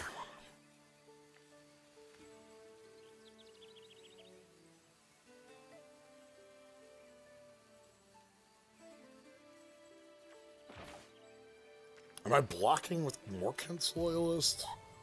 I don't think so.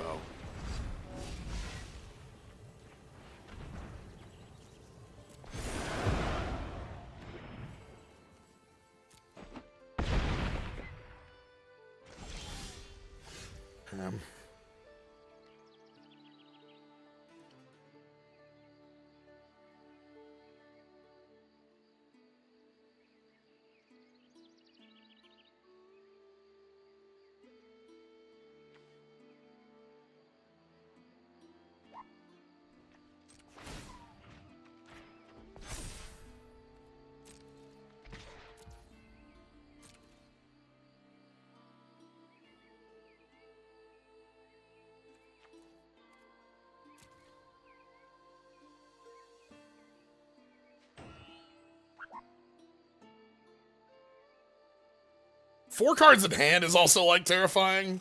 Just FYI. They're checking if I can instant speed the Farrier, like, to kill them here. Oh, that's so good.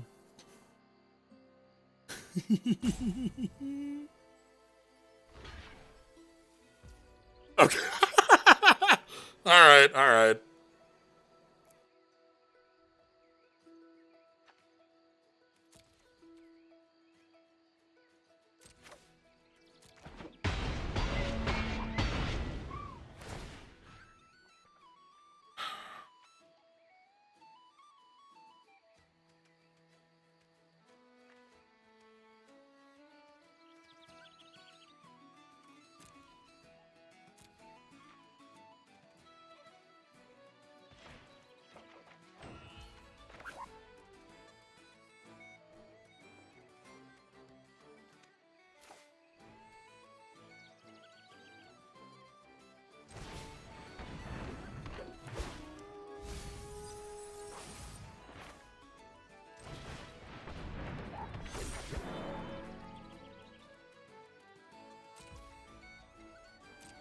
Alright.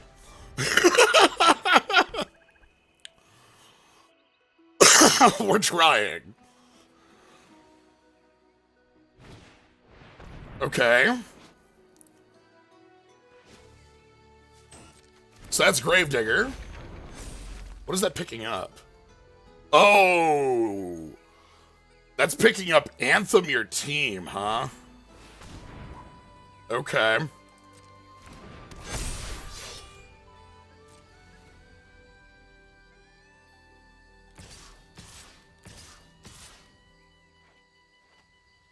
Alright, hold on.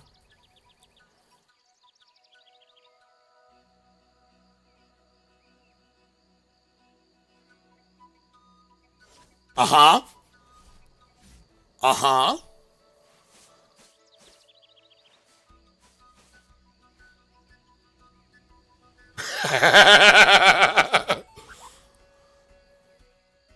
Okay.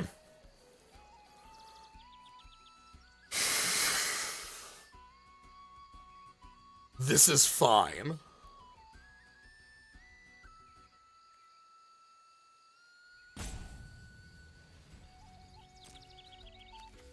The reason they're not all outing is that this could actually fall over dead.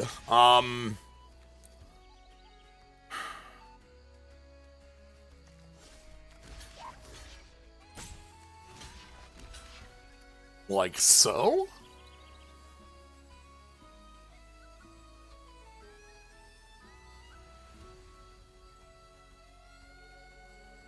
So I'd go to 1.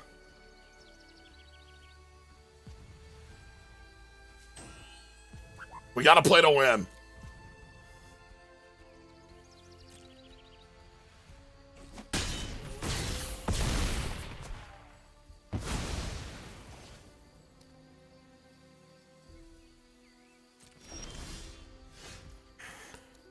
That's not a good draw here.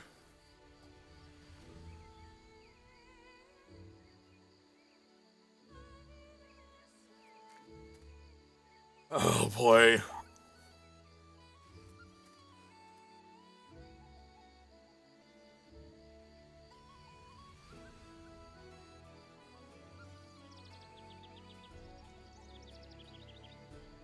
Do I need to count on them not doing math? Is that what...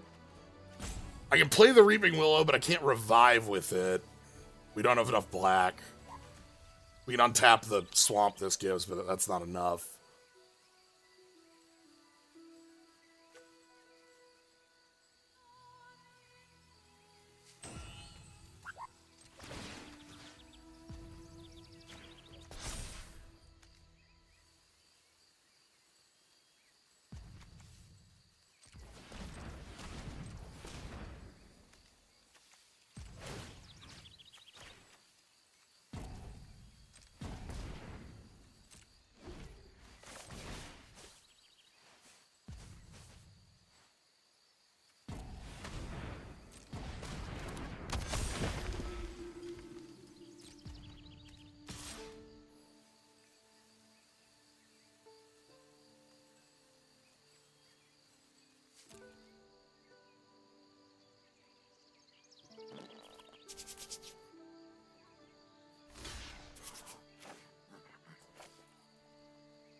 Okay?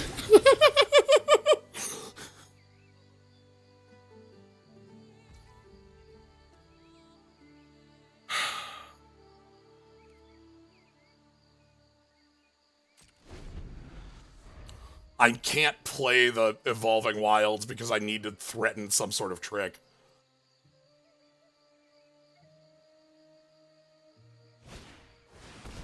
Okay. Grave Shifter. Uh-huh. Yeah, this combo's nice.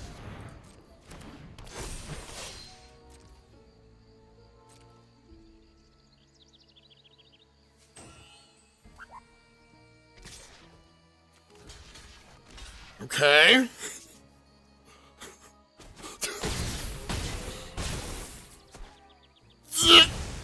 Okay.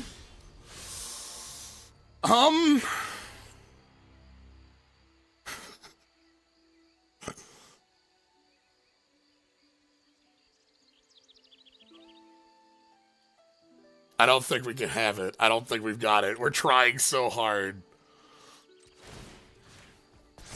This loop is a little bit too much.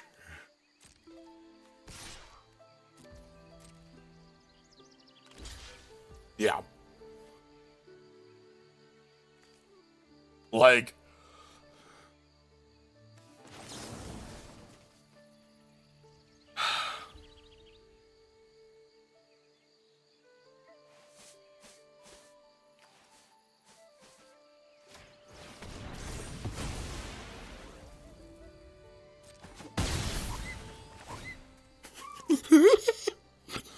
Well, they can't possibly have a third... Oh, no! What do you mean they have Graveshifter again?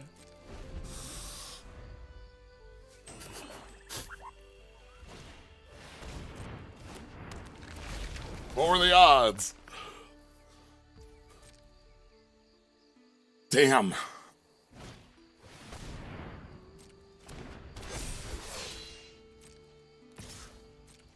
That was an incredibly fun one. I think we needed that extra black pip just a little bit earlier. Maybe I needed to commit that to the board a little quicker to be able to recur stuff.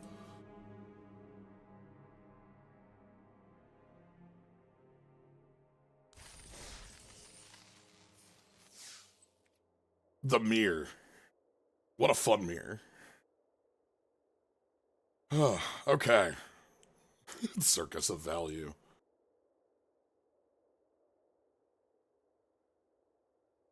Okay. Next. It is time. We don't have the Gravedigger loop. Yeah. This was fine. Removal. Stompy. Speaker. This looks good. If they don't play anything or remove on 2, I probably just hit them with the discard.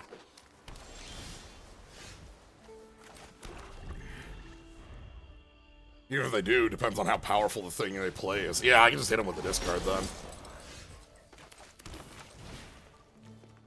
Show me what's up. Sure. Alright, you got lands and tiny things. I understand. Wayfinder, go grab another land.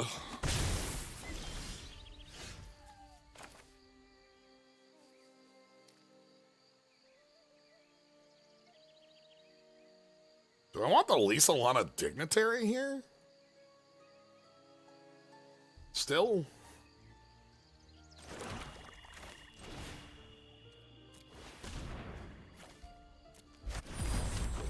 I think even a turn late, I still want this.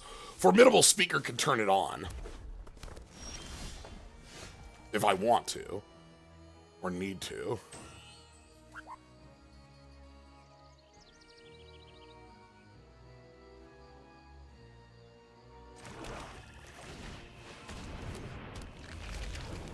Alternately, Gangly Stompy can trade and,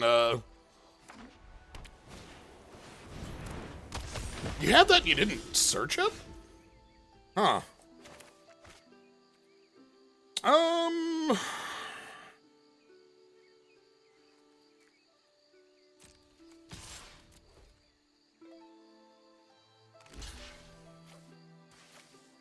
This is a weird trade, but we want the Elfin Grave, which is like the funkiest part of all this.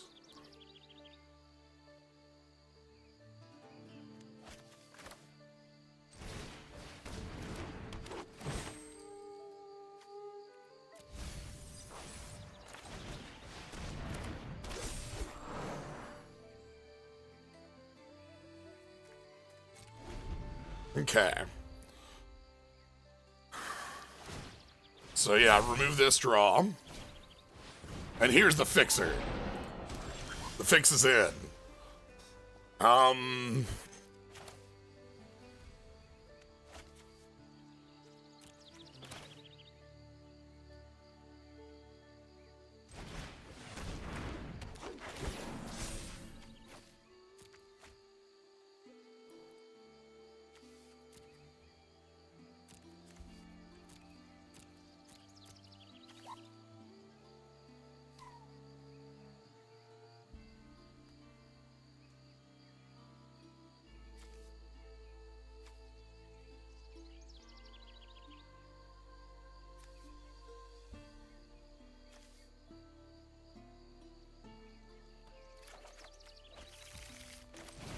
is a weird one, but I think Eclipsed Elf is best here.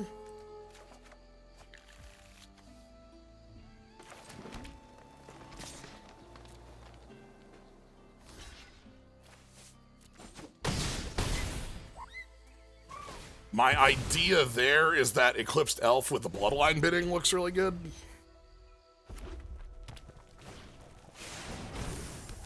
Oh god!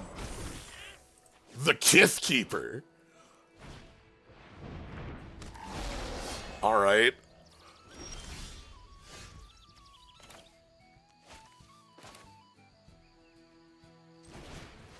Cloud Goat Ranger, the sequel, the squeakquel.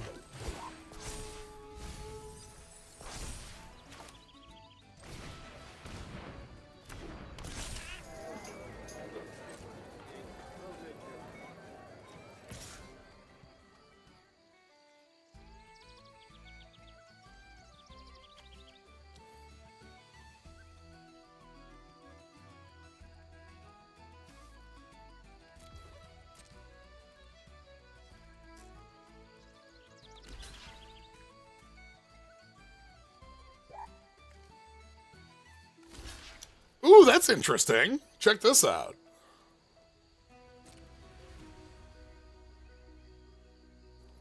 They can kill this with spending their board.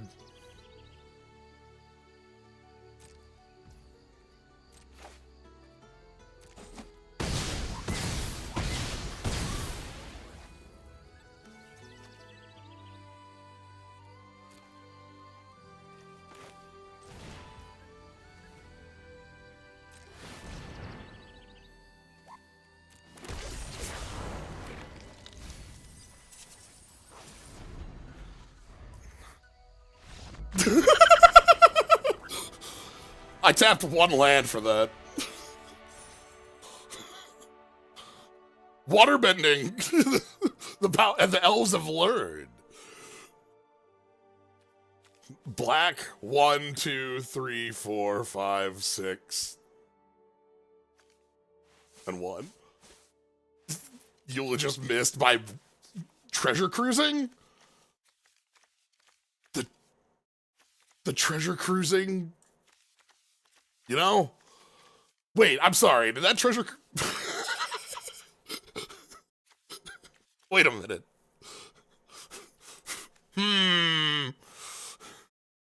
We did discard one of those swamps. We only milled 2 of them off of the scout.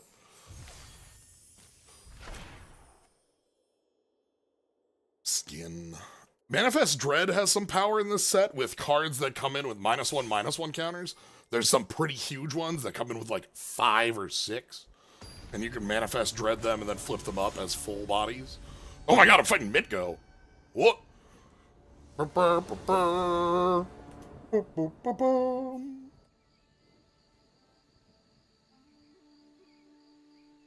Midgo. Okay. Speaking of Midgo, I'm gonna curse you. Just a little bit.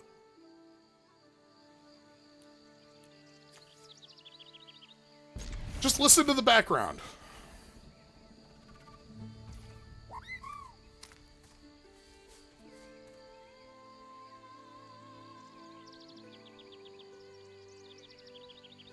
We don't have bird noise.wave, but we do have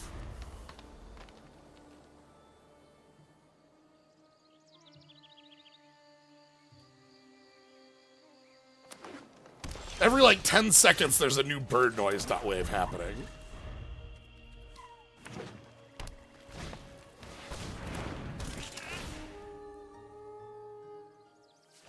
Right there. Ooh, Eclipse Kithkin for a... Ooh, okay.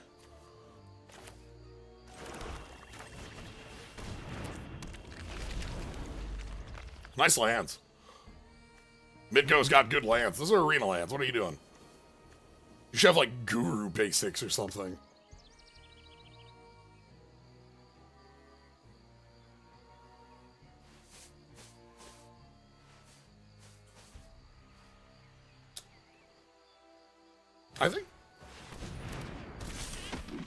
I think they shouldn't attack here. The Eclipse cards are incredibly powerful, and like from what I've seen. So another creature comes in, sure.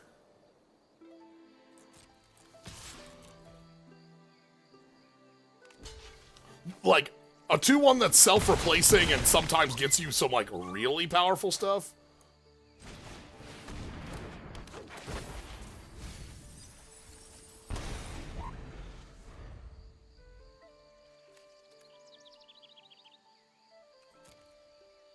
Alright. So they've got a 2/2 that becomes a 3/3 or a 4/4 for whenever they play a creature. We've got, you know, Eulogist. Okay. That's fine. I will attack here. I'm completely willing to trade with that down guard. Alright. It's time to start playing For Hire. Everybody, if you're not familiar with For Hire is a Yu-Gi-Oh archetype of pirates who are like fun anthropomorphic monster, like animals, Beat and Rex and Recon and all sorts of friends. They have abilities that special summon other Friars from hand, and then abilities that care about what a For Hire is special to do a thing. Wrongfully accused of piracy. That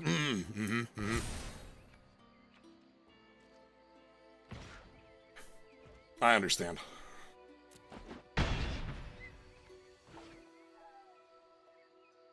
I am just attacking all out still.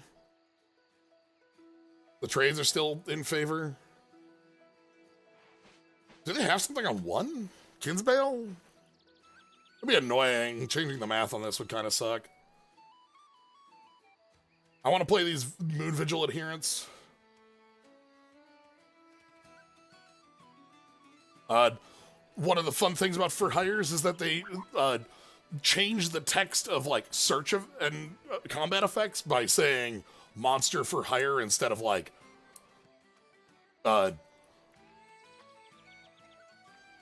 this says elf card. Instead it would say, yeah, aspirin. Okay, that's exactly what I thought it was going to be.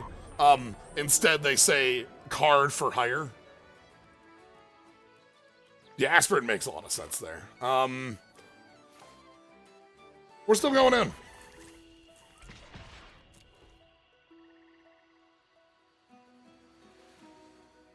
I think they'll trade reasonably effectively. If they have a kill spell, this looks annoying, but like if we just get to play Moon Vigil Adherence as a 6/6, that will... Oh god, they have too many cards in hand. What is this naming? Kithkin, okay. I don't like how many cards they have in hand right now, actually. Uh-oh. That's not good. Yeah. I probably shouldn't... Like, the fact that they had 4 in hand meant that might have been a little bit, too much of a play. It's fine. Okay.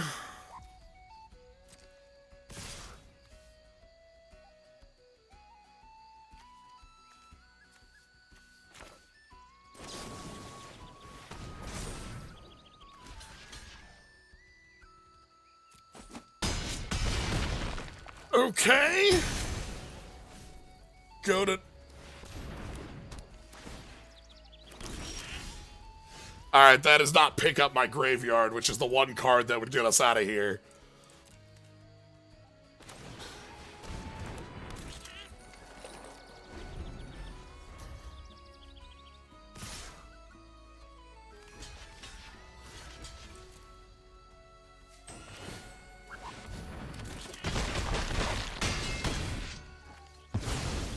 Well, that's the power of Mitko.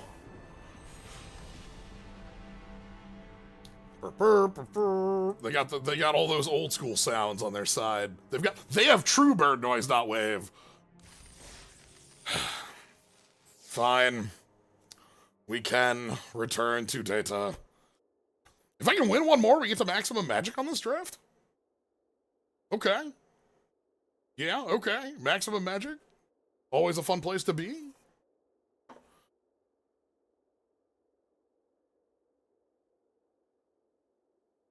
If not, we're on 5. Let's keep rolling.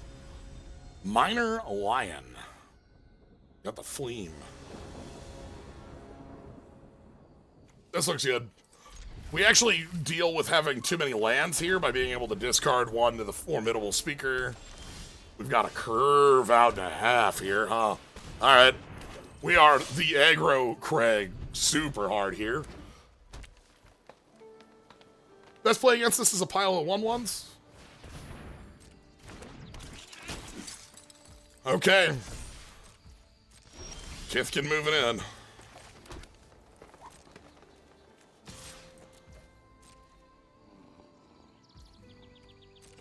I'm gonna go Gangly Stomper so that we can try most aggression.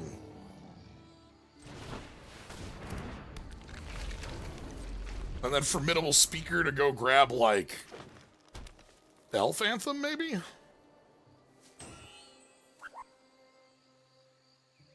They have a lifelinker, too. Hey, alright, Eclipse. Eclipse trades so well against Gangle. Alright, and it grabs. Probably a land. Hopefully not a 1. Figure. Okay. Outrider's big. That's a beating and a half.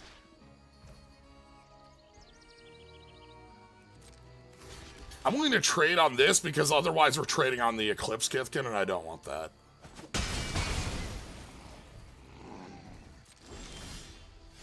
Wow, that's the card I wanted to tutor.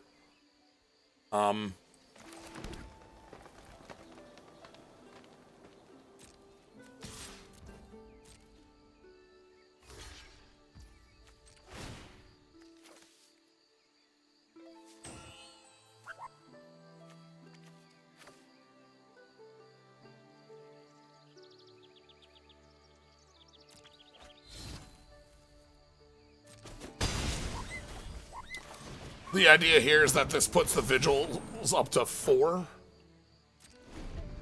And then when we play Speaker, we'll be up at 5, which is above Bristlebane Outrider. Okay.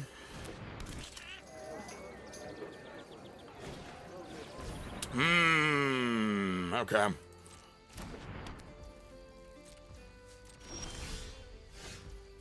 That's a good draw. I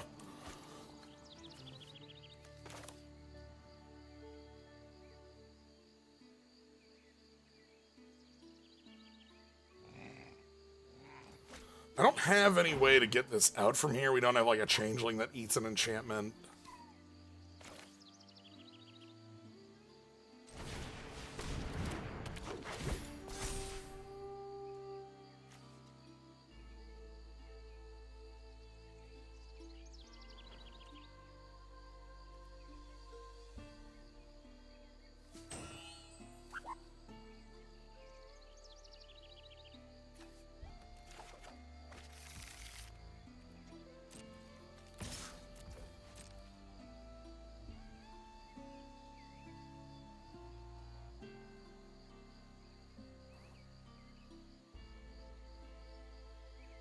I might continue trading with you if you let me. All right.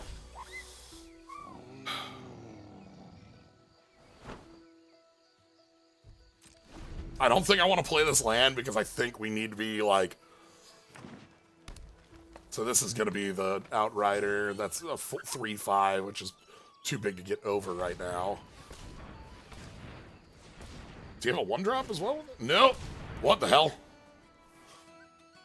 When this artifact enters, choose a creature type. Spells cost 1 less. When this enters at the beginning of your upkeep, look at the top card. If it's a card of that type, put it in hand. If not, you may mill it. Oof. Oh boy. Wow. Okay. So Kithkin cost 1 less. Any Kithkin off the top of your deck, your draw every when you play it and draw. This is a really good payoff for just any creature type thingies. Okay. Yes, because it also, the big thing is that it surveil ones.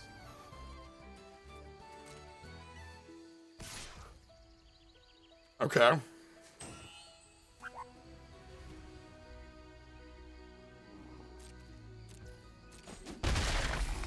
And then they get to play a 2-drop afterwards? Yeah.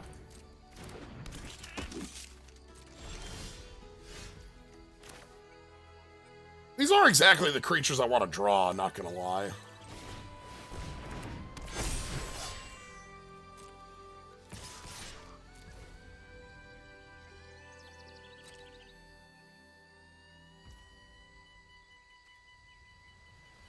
Okay. Crushing?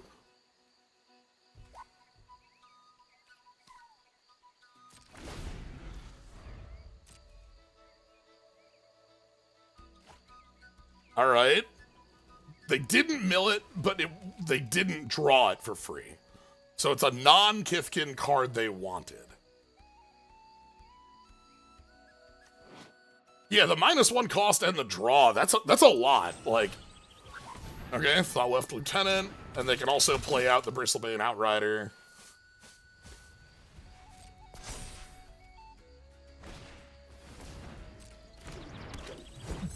You might have wanted to order that the other way.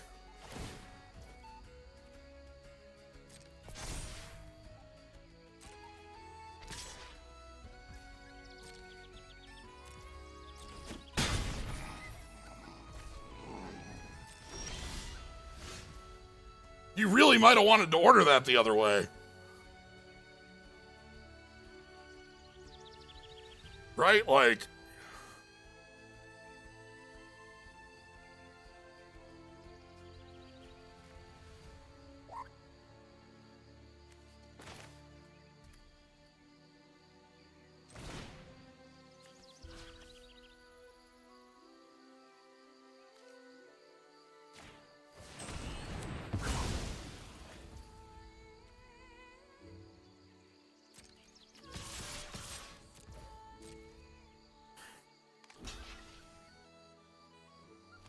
Uh-huh.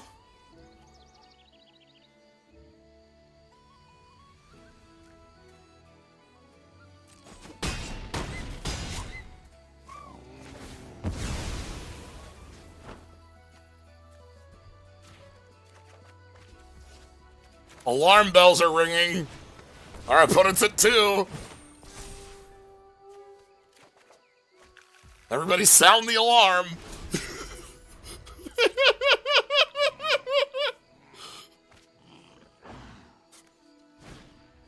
Uh-huh.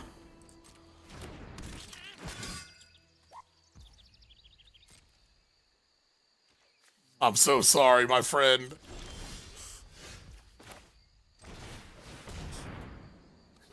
We've already written your eulogy.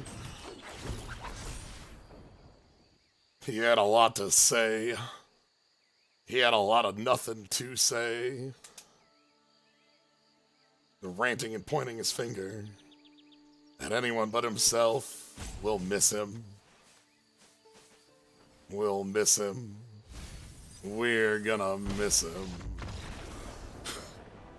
So long. I wish you well. Show us that you're not afraid to die. Okay. Let's roll maximum magic. The Eulogist, I think, has 5 kills. Like,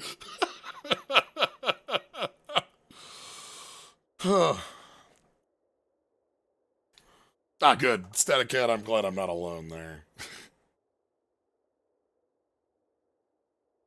It's in my head now. Like, I wasn't thinking about it until here, but now I'm thinking about it. Yeah, Eulogy is one I have played on repeat many a time. Ooh, okay. I'm not a huge fan of missing like the 2, but our deck kind of does that, and this has some power behind it. We haven't seen Vinebred Brawler. And like Morkant's Loyalist with Vinebred Brawler, this has to force a block, and then this can pick things up. Like, and we have a 2. All right.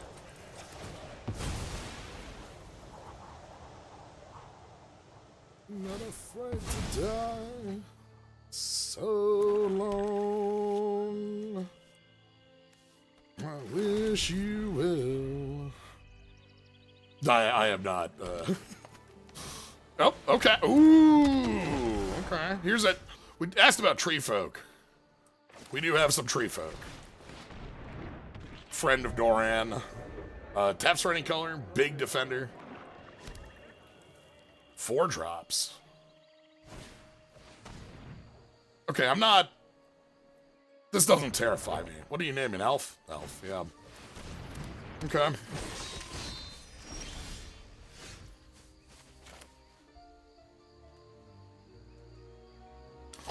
I'm gonna play my own Vinebred Brawler, because my own Vinebred Brawler should eat their Great Forest Druid if they don't tap it, which I guess they will, but like...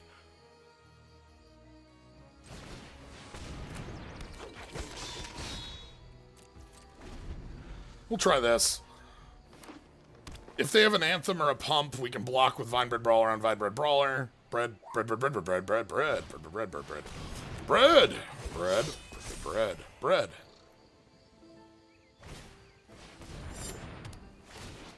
So this makes a Changeling and then equips to make a thing a Changeling.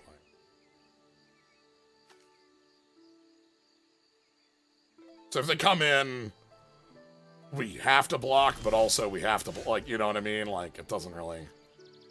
Our own Morkant's Loyalist?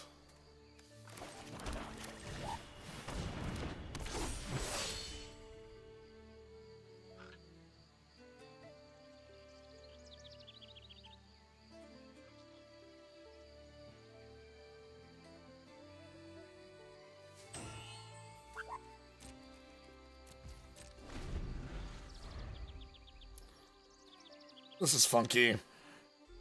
We are in a mirror match scenario. They have that dagger. The equip on the dagger is 2. The reason I didn't attack...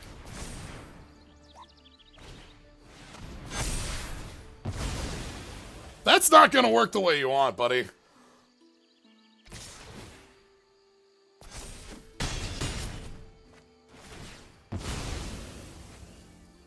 You needed to equip the dagger, not blossoming defenses there. I'm very sorry. Live and learn.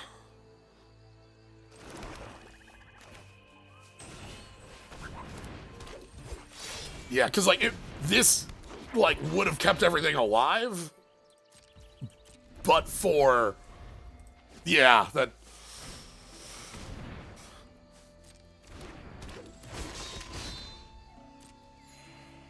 Yeah, you live and learn.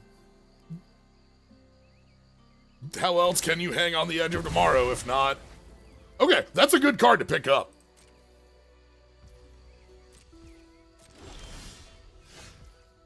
Ooh, that's super good too.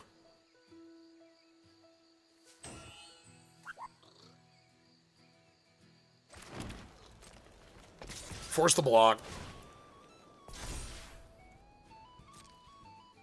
And then Reaping Willow can pick up Morkant Loyalist next turn.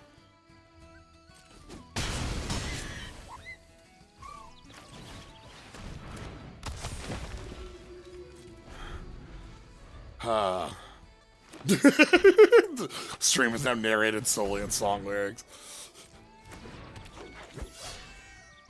It's just where my mind is right now. I'm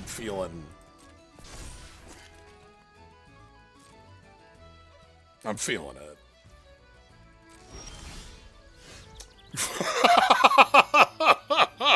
Yeah?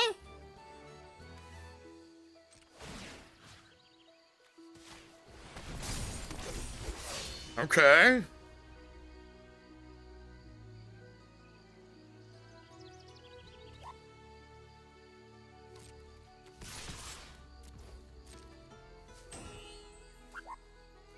I think we're in the winning position right now.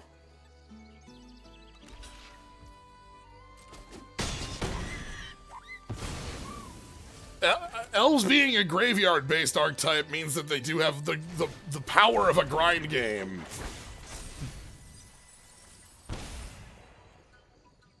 They also just have, like, some powerful pieces alone. Like, they're in a good position.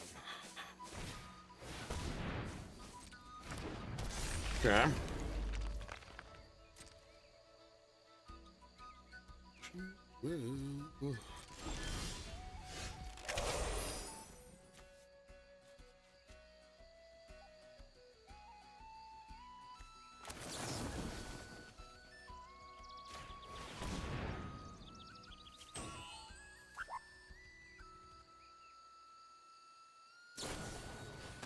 Ooh, you actually had something. Okay.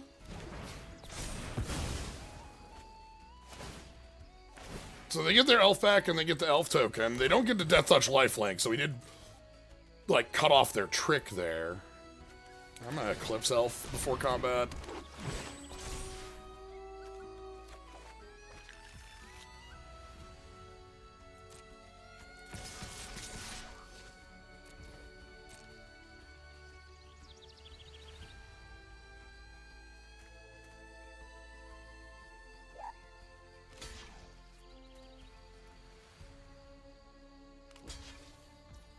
Yeah, that's fine.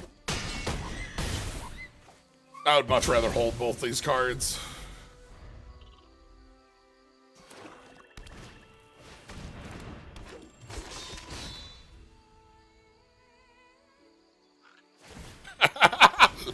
Another victory for fairies. Oh my god.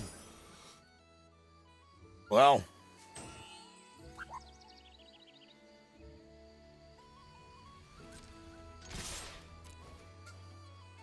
Well. Uh-huh.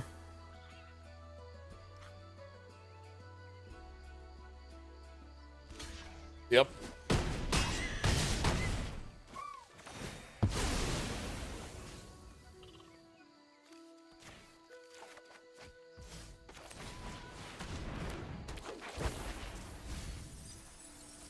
So long.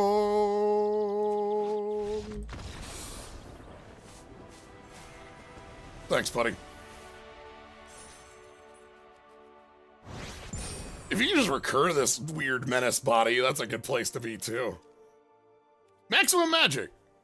Always happy to see maximum magic. Ah.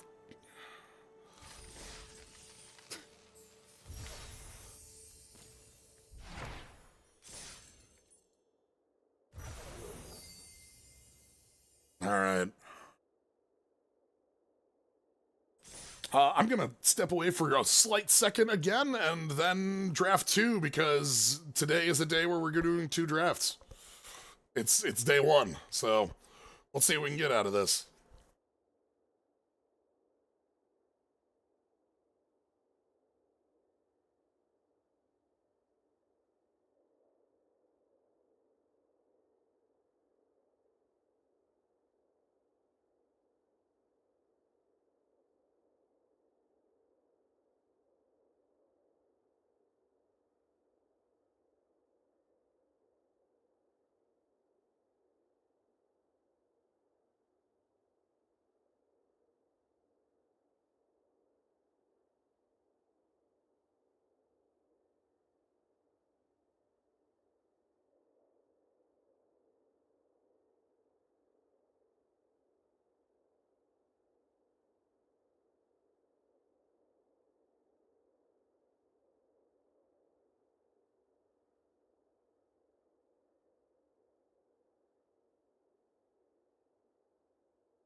Okay. Yes, that was just draft 1. Draft 2. Also, go pull up Eulogy by Tool. It's a great song. Anyway. Let's see what else we can do. We got Elves. Round 2.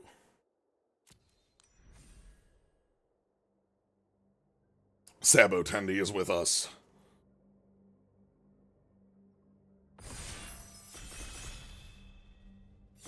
We've seen Kithkin. We've seen some elementals. We've seen elves. We saw Fae. Did we see merfolk? We saw merfolk. Invoking goblins. Ooh, if we can get, like... Okay.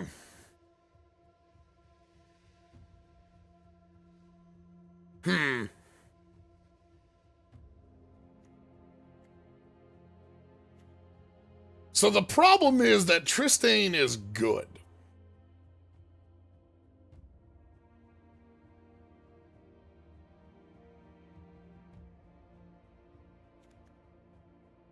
Like, I don't... Like, it's like, alright, we already did elves, but this is like 3-4 for 3 with Death Touch and also mill 2, gain 2, lose 2. Like... Regerie is a powerful piece here. If I wanted to go away from that and try to do something else, we could pick up a Regerie and try to do merfolky stuff.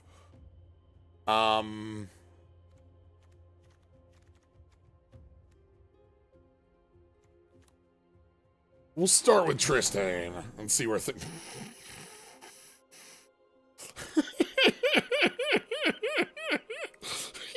I don't think that's actually the pick. It's just very funny. Shimmerwild's growth could allow us a little easier splashing.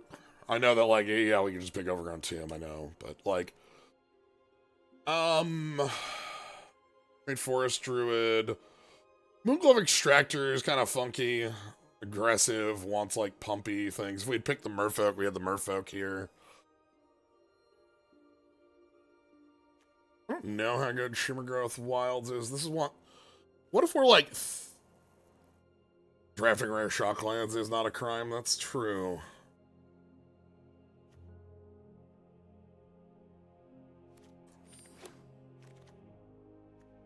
Hollowed Fountain, Hex. Thought Left Lieutenant? Oh. Okay. Perhaps.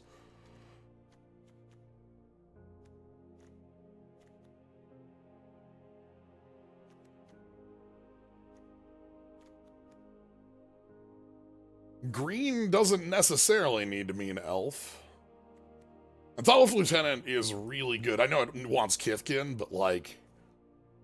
That's a direction we can work with what we have. Eclipsed Boggart, Bristlebane Outrider. Hey, Crib Swap. This is a reprint from Lorwyn. Funny old buddy.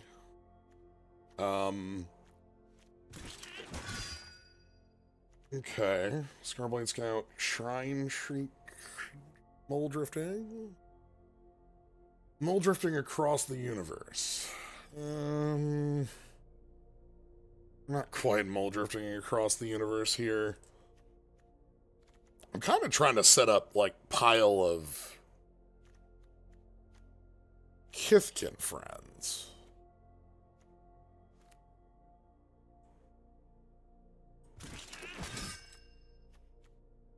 Boggart Mischief. Okay, red is looking real open there, too. Interesting. Trying to find our way around this and, like...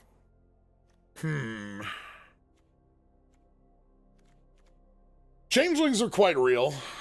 Sizzling Changeling versus Tweeze, I think, is a thing here, as far as a card goes. Tweeze is 3 to anything, and a loot. Sizzler's the Sizzler.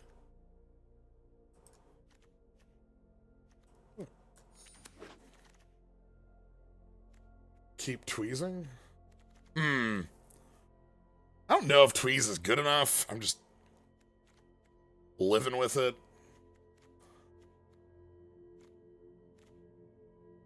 We're in a funky position right now.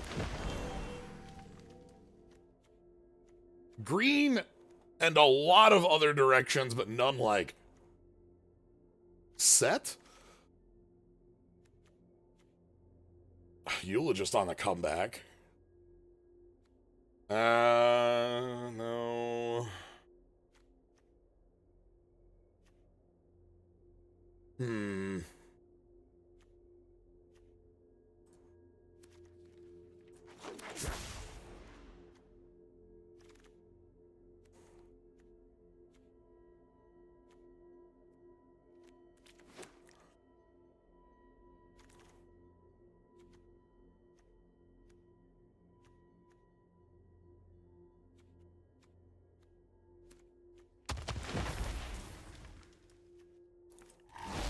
Okay.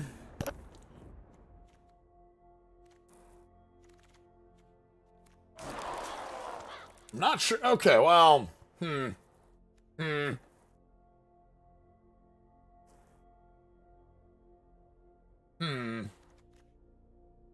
Whenever an elf comes in, blight and proliferate by tapping elves, I think we at least have to be doing that. That makes the changelings a lot more effective if I want to be like Jund with this. Thought left lieutenant out, Jund in. Let's try that. Elf Jund.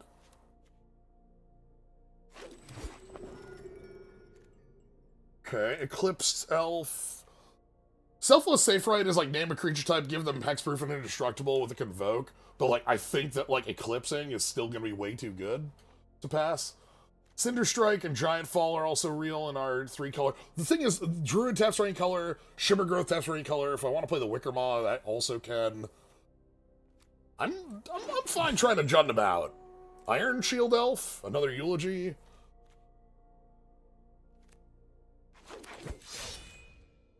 Oh boy! Here's a thing that makes the 3rd color a more interesting payoff.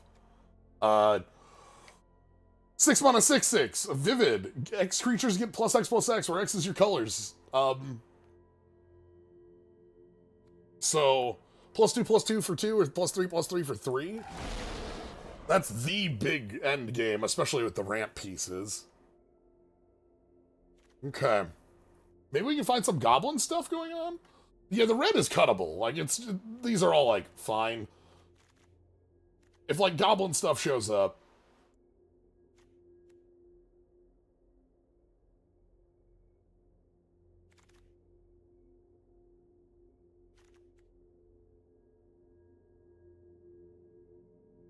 Hello?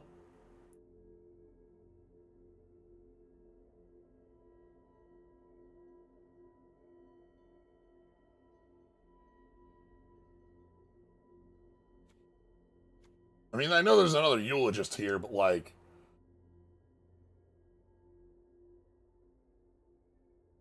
This is really funny.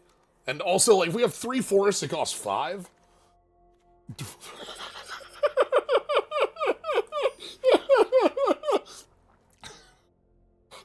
So long. Wish you well. If only we had some sort of swamp forest. You bring up a good point. Ooh, this is sweet. If there's an elf in the grave, this grows. It's 2/2 to start.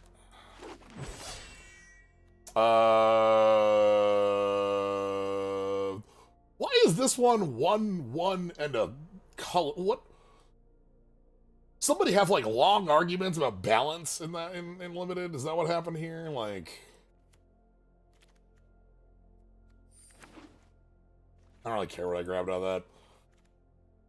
It's just, it doesn't match the cycle in a weird way. I don't know. Maybe that was 2, and like at the last minute, it's like, oh, that's too much.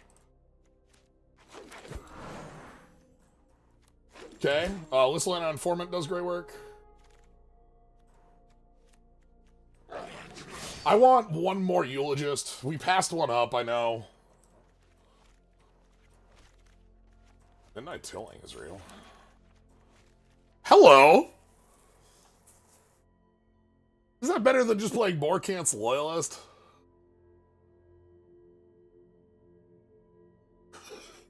Like, we have Morkant's Loyalist right here as, like, the pick, obviously, but, like...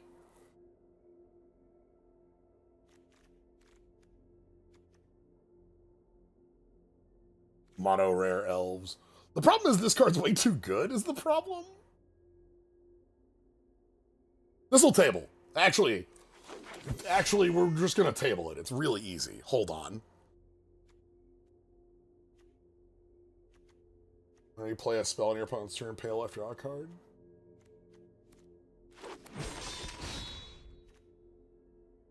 Assert Perfection.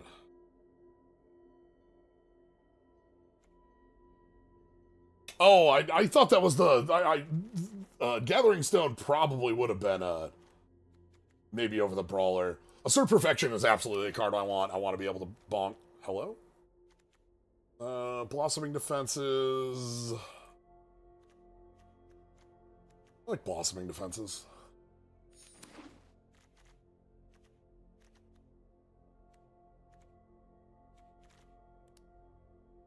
Ten elf. Can we get, like, the elf that is, or the elf, enchantment that makes a bunch of elves, the spider spawning for elves?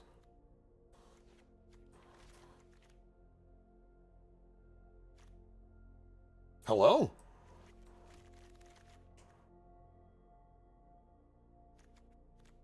Ooh, Assert Perfection 2 or Eulogist 2.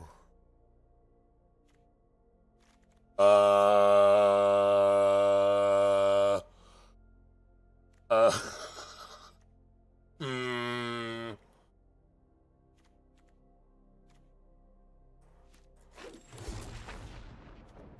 I'm gonna go for the Eulogist so that we have enough bodies. Wrench, Pyrrhic Strike.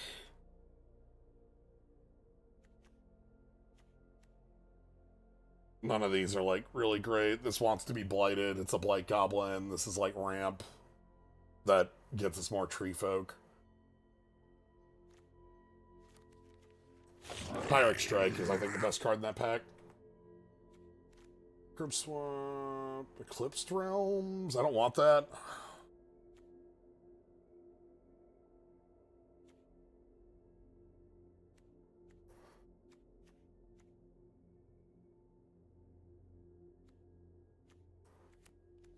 We're missing the 2-drop life. Yeah, here we are. Whoa, hold on. Never mind. Damn it. We're missing Scarblade Scout, but Lissalana Dignitary is also, like, huge.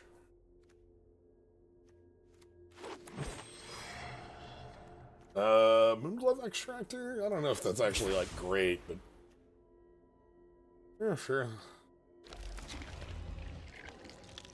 The Vile.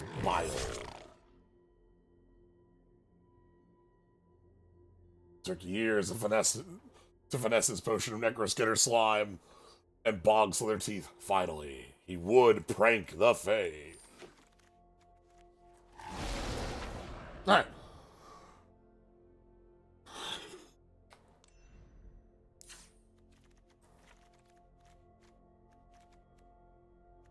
Did not table.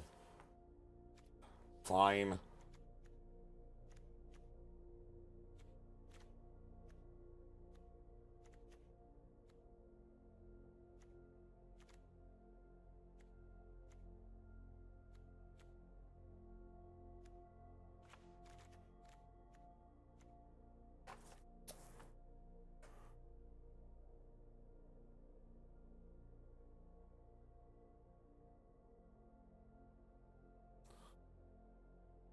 Yeah, Loyalist is just that powerful, is the thing.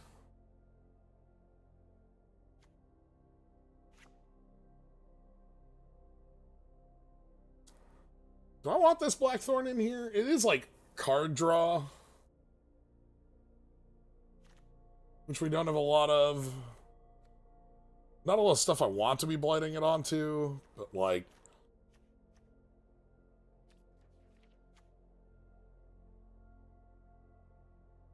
card draw versus Stoic Grove, which is just sort of like a generic thing that likes the... I'm gonna stick with this. Alright. Elves Part 2. Sequel to Elves. This deck doesn't have the tutor, but it has some of the other pieces. It's also missing the 2-drop. Chase? Oh, this is fine. Yeah, this is nice. So if we get an Elf Engrave, this is really good. Oh boy. Least Lana Informant, you trade with that?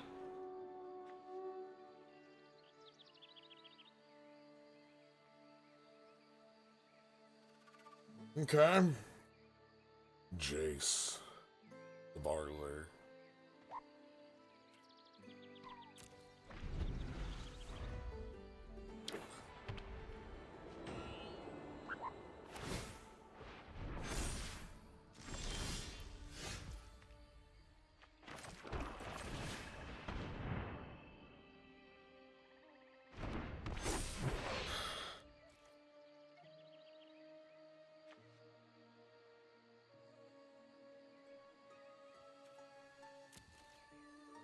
We're gonna leave things back to try to trade if necessary.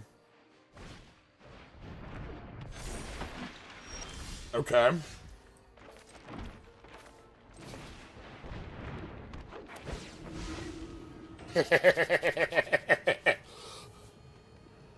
Yes! They have to put it on the Regery.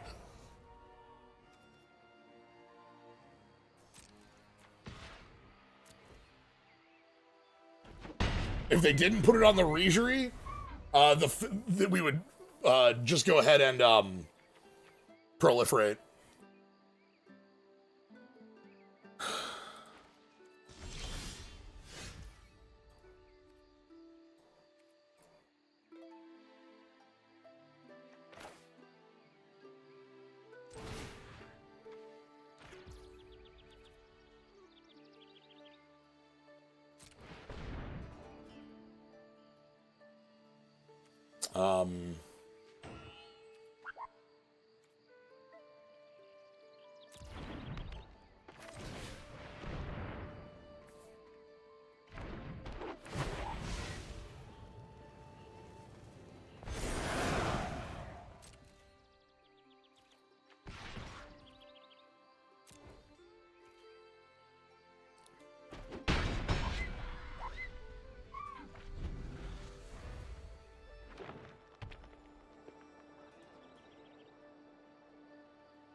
That was definitely me being a little bit too safe. It's fine.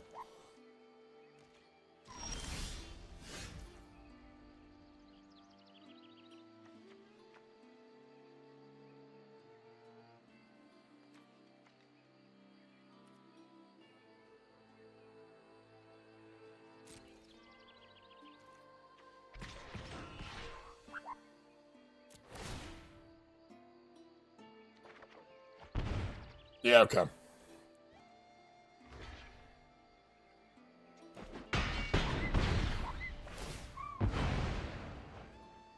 I think, yeah, they kept a hand with, like, a couple aggressive lines, because Regery also is very aggressive.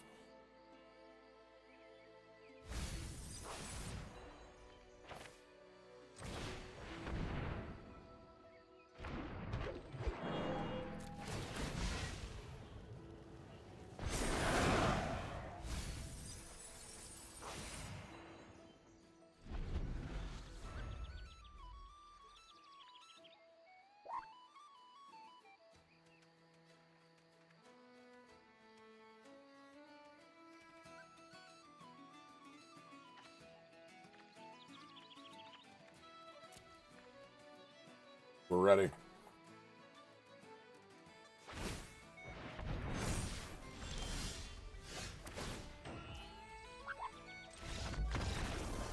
Swamp is blue.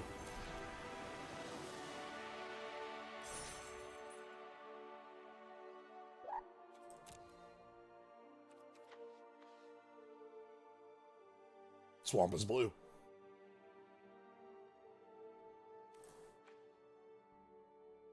Yes, this background does have a. This is specific to this board. The like Lorwyn Shadowmoor, like bar is like looking at life total. So like when we're ahead by like 20-7, it's shifted far to the side. And it shifts like from Lorwyn to Shadowmoor on the Eclipse. What? 1991, born in the year and 191. No. Sure. Eclipsed Elf makes this look really nice. Ooh, Vile Logger. But yeah, you can see 2020, and then... Oh! Yo, we got it!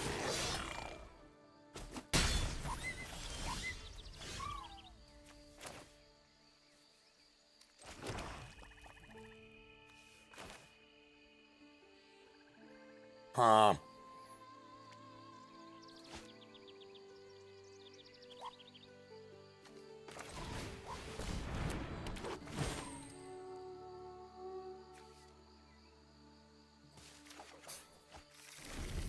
So we're gonna go Eclipsed Elf here so that we can make sure we make land drops. I would trade with Prankster, I won't trade with Bogart. Aggressive! Oh boy, we are... Okay. Opponent pushing in.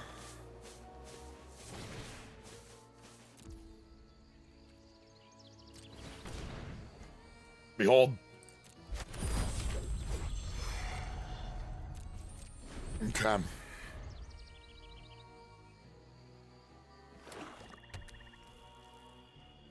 Very aggressive.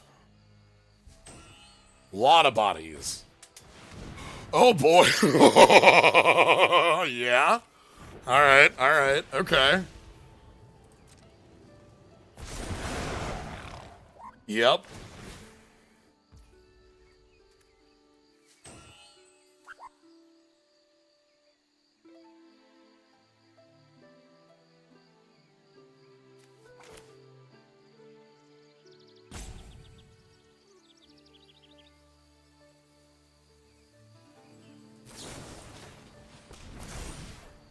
We're gonna stop the -1/-1 counter, and we're going to blank the combat, is the idea there.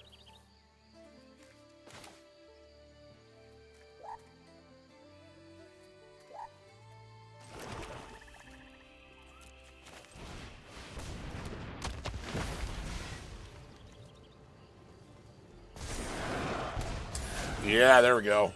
Wait, that might be bad. Hold on. That might not, like, be good in this matchup.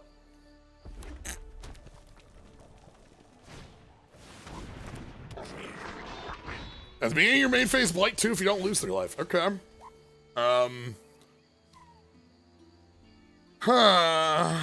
Okay.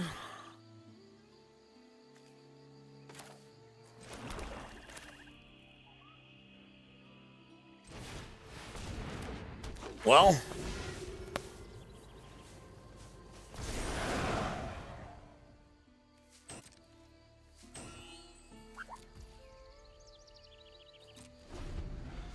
Yeah, we have a lot of life gain around.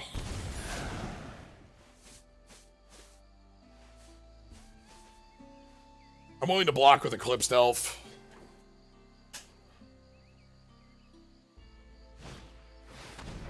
Okay.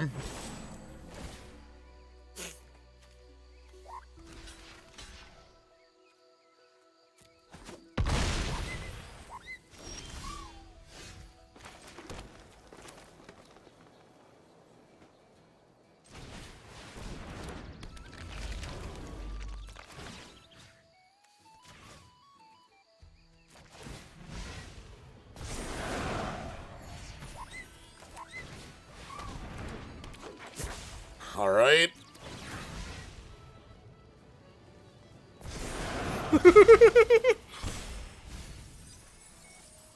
Okay.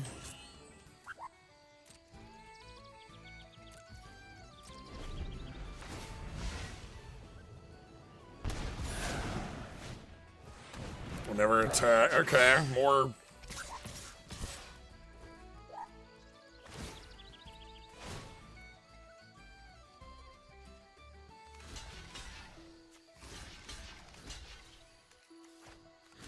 Like this?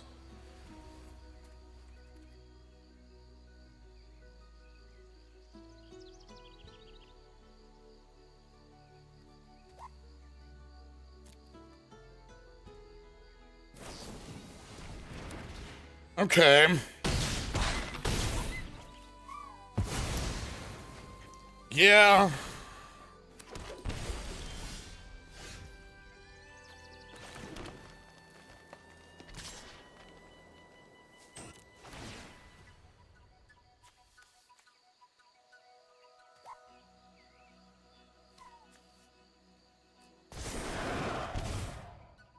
Ooh.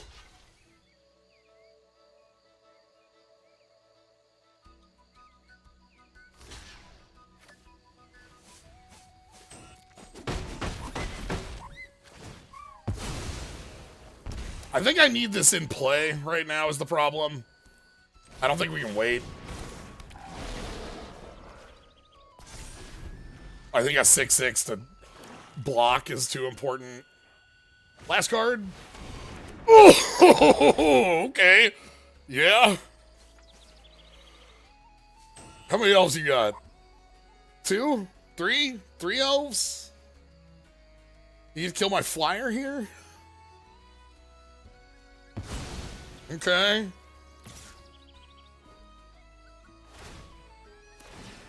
And this goblin is now too big to block with a 6/6.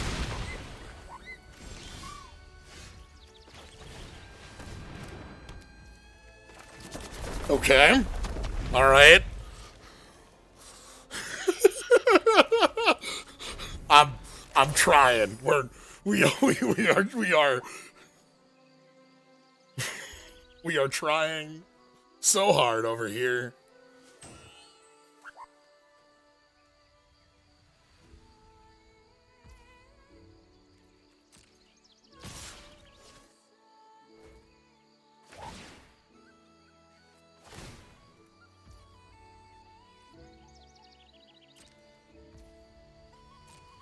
Okay.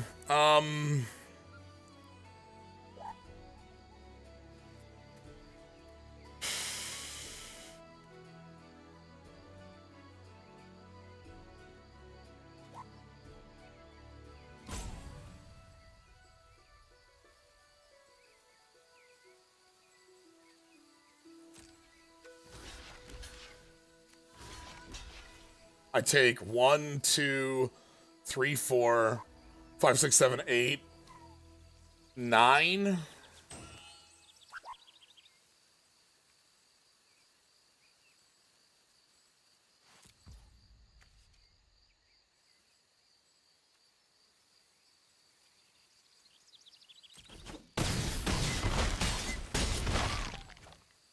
Okay.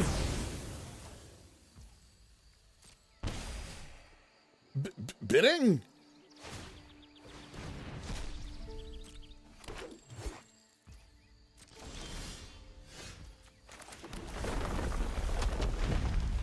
Well.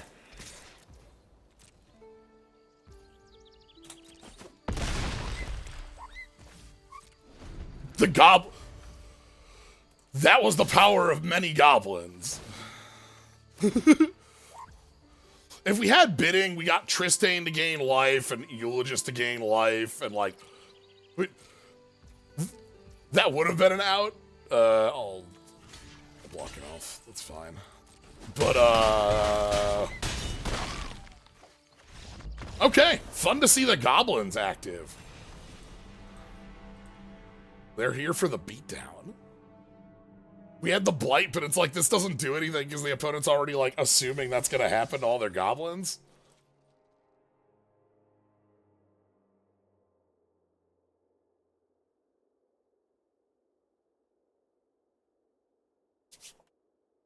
Okay.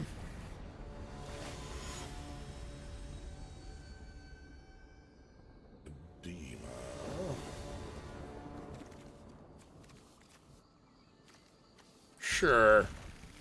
Prisma Basher's a little awkward in this hand, but like, Iron Shield Elf and Brawler are a really good combo.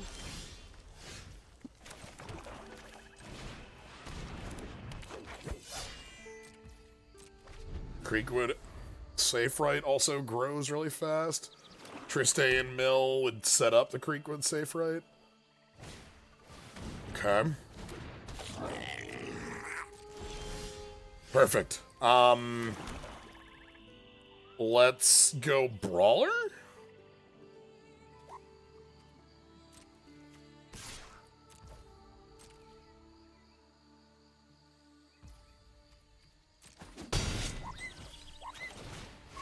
I'm going Brawler because Brawler forces a block. And, like, with the Iron Shield Elf pump, that's really good. I think we have our opponent under the foot here. More goblins. Hello.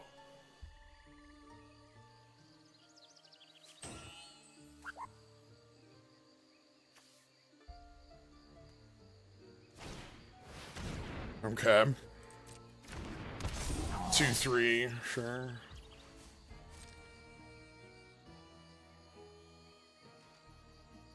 If we draw Anthem, we're so good. Yeah, this giant removes counters to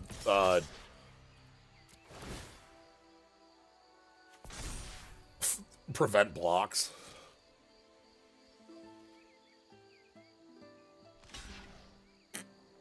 Okay.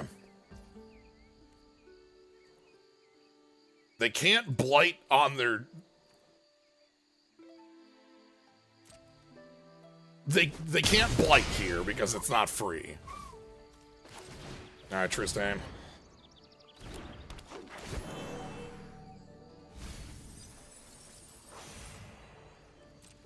We are pushing. We get to play Creekwood safe right next turn. We get to, that'll start growing. Tristan starts draining. Okay, that makes a ton of blockers, which is very good against Iron Shield Elf. This is Blight 2 and then, make 2 1/1s.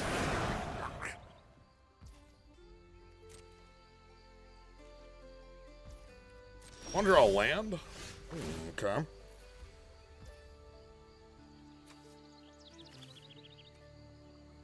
So if I pay black, we get to...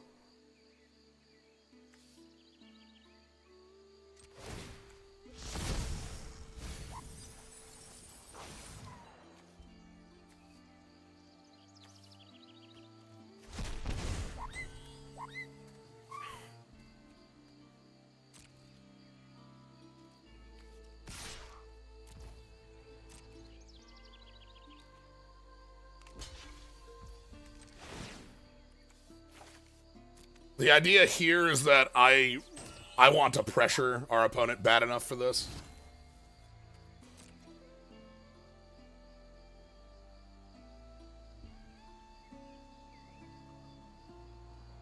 They can loot now because they can blight. They don't want to loot. Interesting.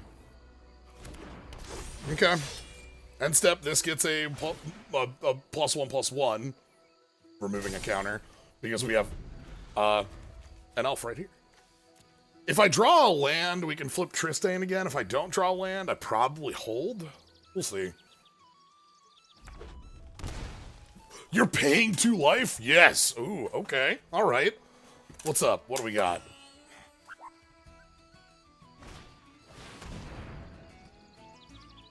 Terrifying. Copy the auntie, and also a kill that. Ouch. Okay.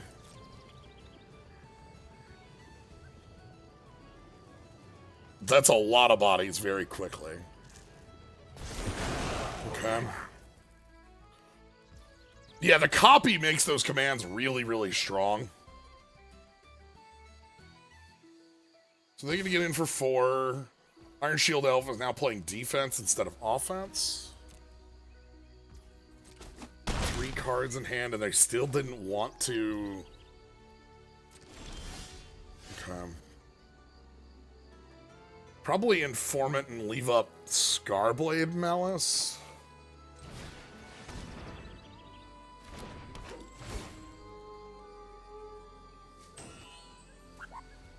That's cool and all, but I actually want a land right now.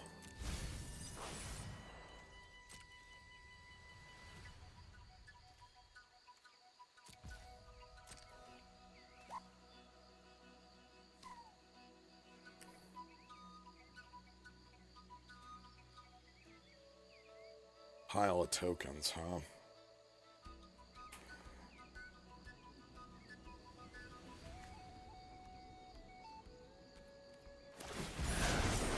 Okay. Yeah, discard a land. This becomes a 4/4. This is now able to fight the Sourbread 3/2. We have defenses active now that are fine. They still have 3 live cards in hand. I think they don't have any lands left in hand because they paid 2 for Blood Crypt. I think they just have, like...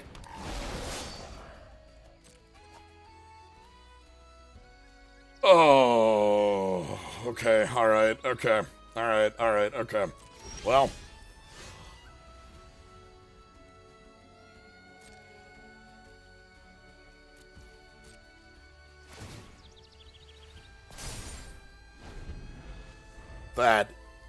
That's very strong here with all, because the life lead is how I feel like we were getting out of this, and now we're seeing the power of goblins. That's excellent. What are you blighting? The Sourbread Auntie, probably, because you get to make most bodies.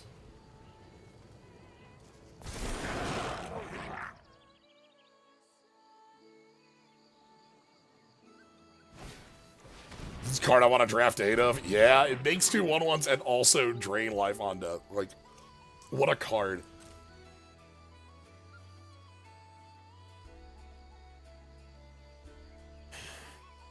Okay.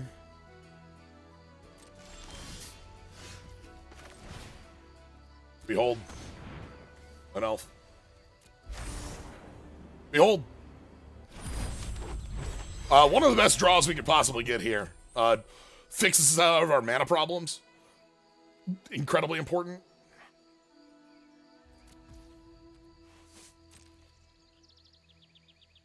They can loot forever now. So they're going to be drawing super live because they can loot forever. Yeah, they can, like, 2 loots a turn means you're drawing a live card.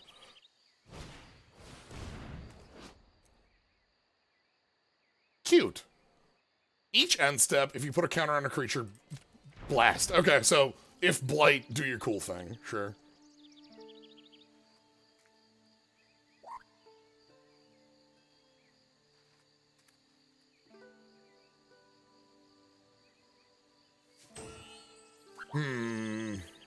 That bird is still going.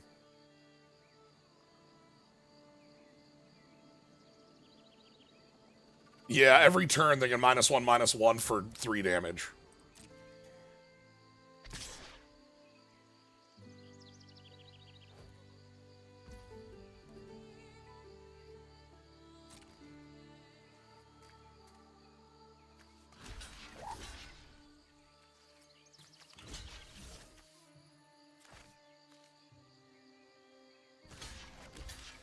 I might want to do this and go for 5 life. Yeah. I think we need to gain 5 life. I think that's more important.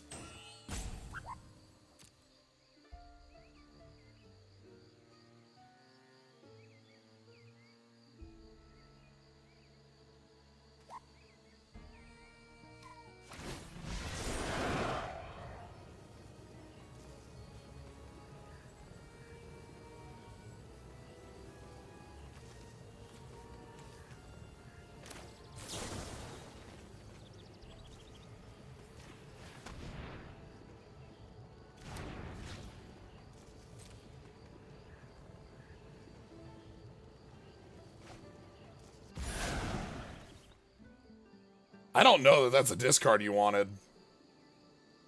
That's actually a really good play. Ooh, that scares me. Because the Dignitary is very killable. Yeah, okay, then they're just going to kill it. Okay.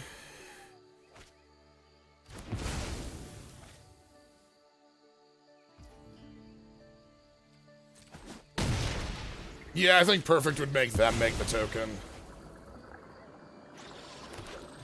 Okay. So we're at 23. We take 2. Land?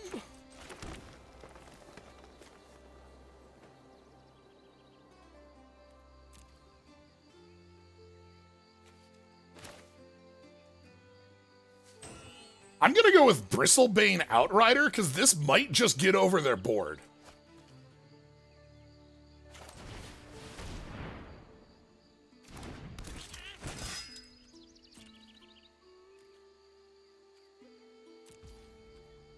Like, that can't be blocked by power 2 or less. There's only one creature that can block on the entire board.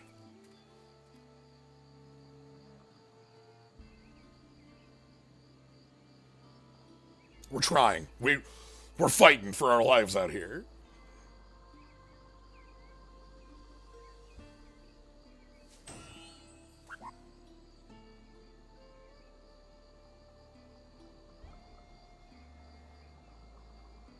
We have Patriarch's bidding.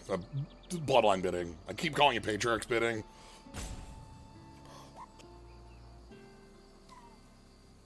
Okay. Is there a trumpet blast in this set? No reason. Just, you know.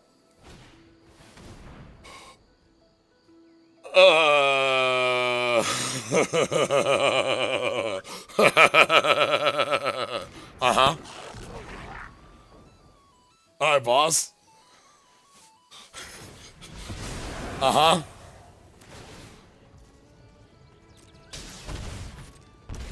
Yeah.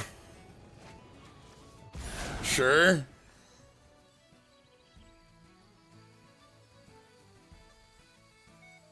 This is so I'm in danger.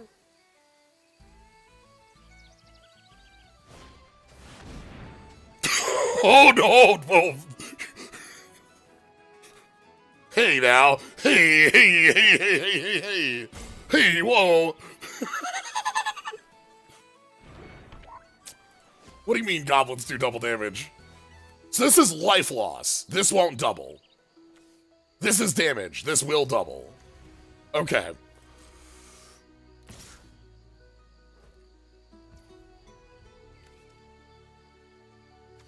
Okay. Double damage sources would deal. This will deal 4 damage. I can just block it with Bristlebane Outrider.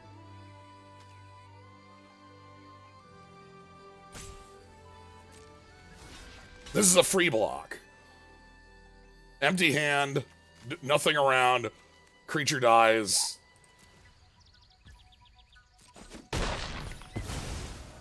This is not a goblin. Okay, we take 2, we take 1.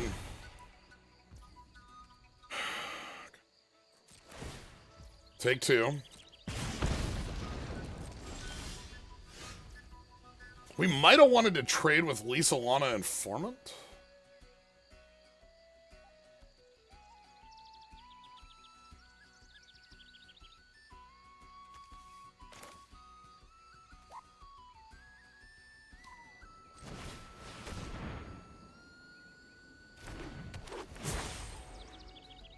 As long as we don't mill bidding, we're good. No cards in hand for our opponents, so they can't cycle.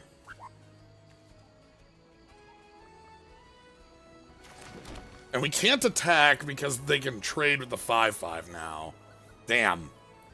Damn, damn, damn, damn, damn. So we need a removal spell? Okay. That's fine. Can they blight for nothing? Oh my god, they can blight for no reason. Uh-oh. However, they didn't do it early enough for the Tarfire. Okay. There's some... you have to do it in main 2 instead of end step because the Tarfire won't go on the stack if a counter was never placed.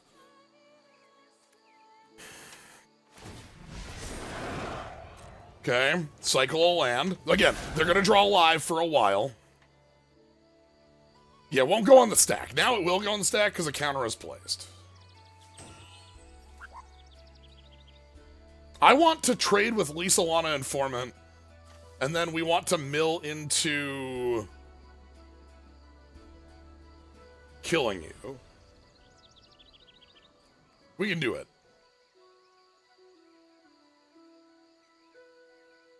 I believe. 16 cards in deck, that's not real. The problem is, like, there's so much passive damage here, we only have, like, 2 turns to get this.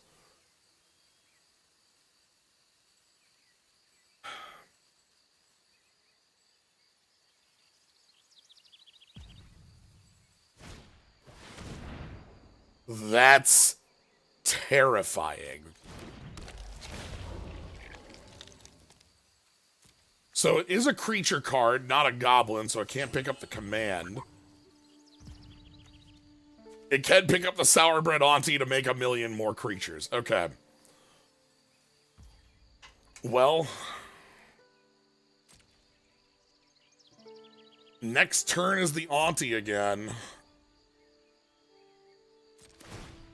We take 2.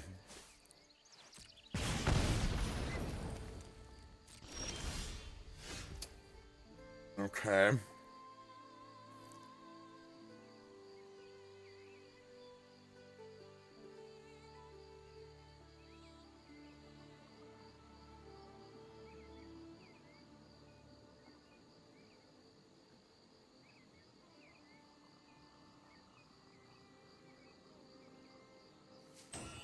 How do we go about this?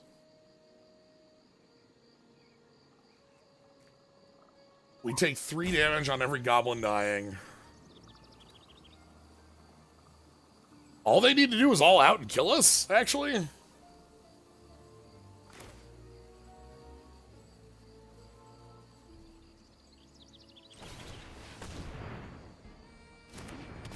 Let's hope they don't notice it.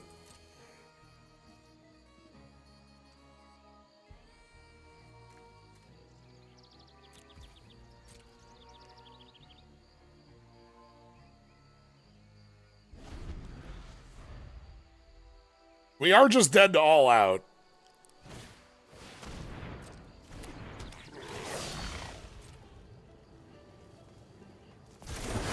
Okay.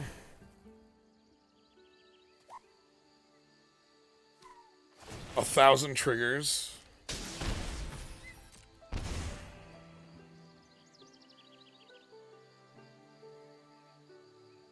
Oh no, don't count. It's fine, pass the turn, don't do it. Yeah! Yeah! Yeah!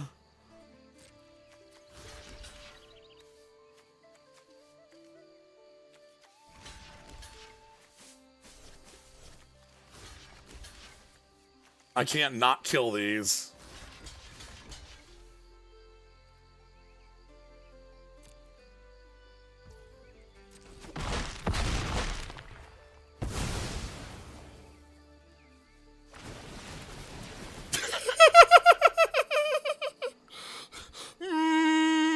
Richer.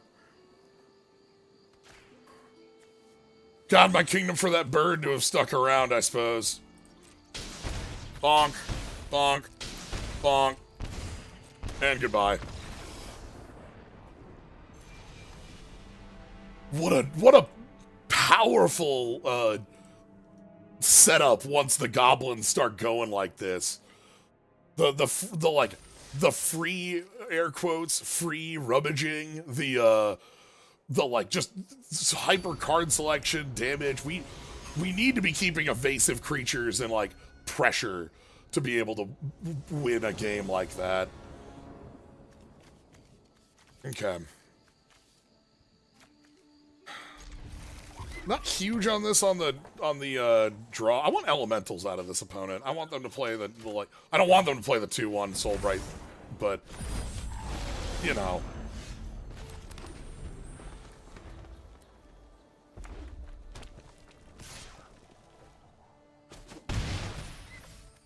Okay, they don't have. Interesting. They're off color. They're off blue.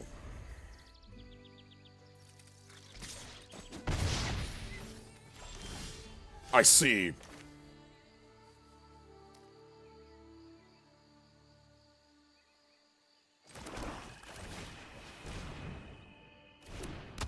Do you have Seer?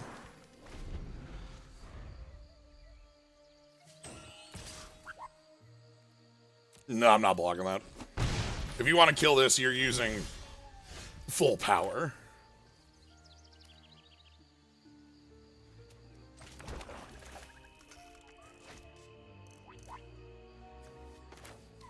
Well, now I'm blocking with it, I suppose. No, thinking about that, I should have blocked. It's fine.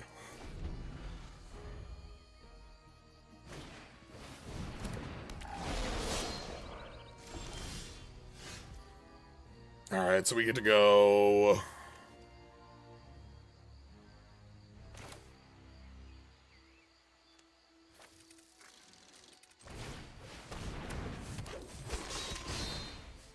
Behold.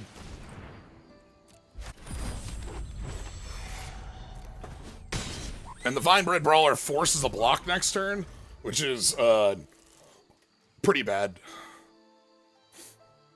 They have to spend their Cinder Strike on Vinebred Brawler, I think.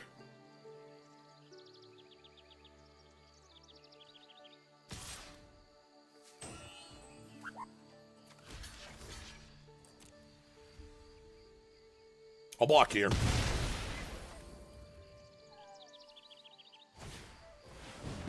Arc Lightning. Okay.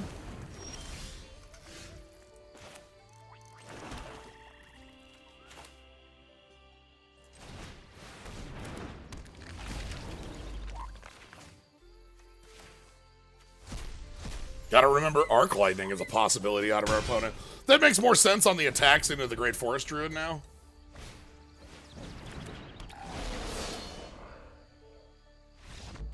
I'm so sorry. I think our opponent had the really cool elemental deck, and then they kept a 2-lander that didn't work, even though they had 3 unplayable cards.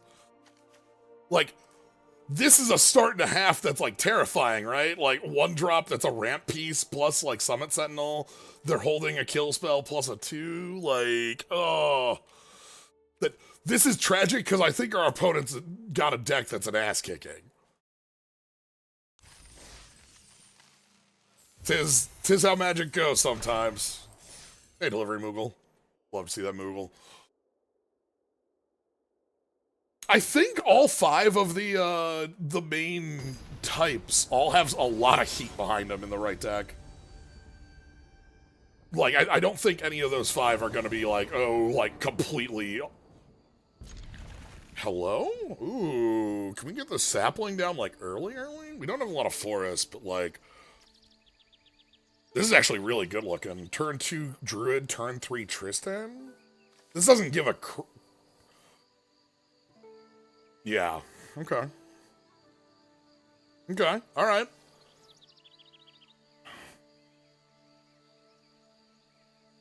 One, two, three, 4. If we draw a forest, we can do it on 4. Okay, mulligan. Not the cool sleeves. Okay. Great Forest Druid. Okay.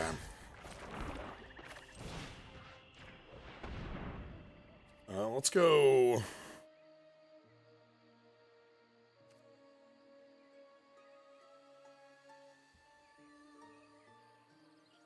red. The idea behind red there as the choice is that the it makes our 6/6 elemental stronger. That's the idea.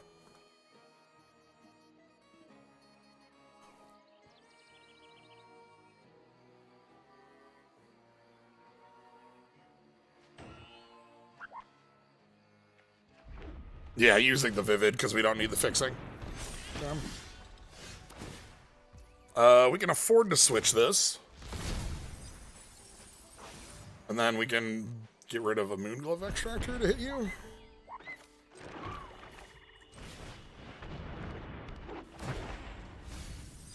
Okay, there goes our Bloodline. We're here for pressuring. Also, saplings? Like, if we draw any saplings, things are good.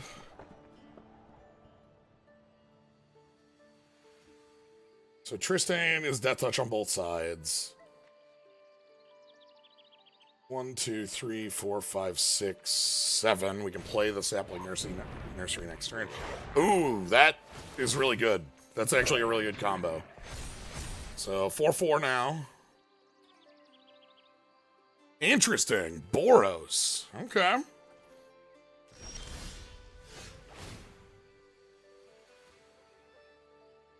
Um...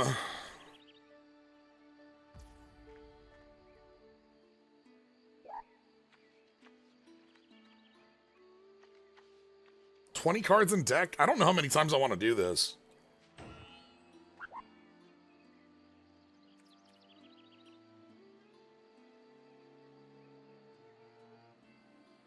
We already discarded the Bloodline bidding.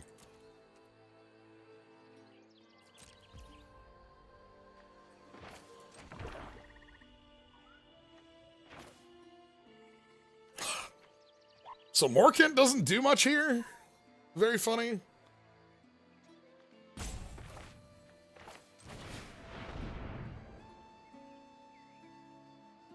I go for the nursery. They have something? What do you have?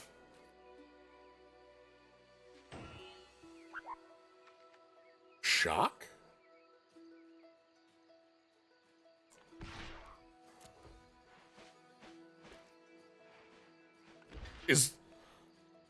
Is there a shock? I thought the shock was sorcery.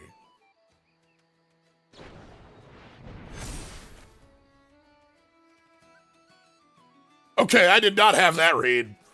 Death Touch?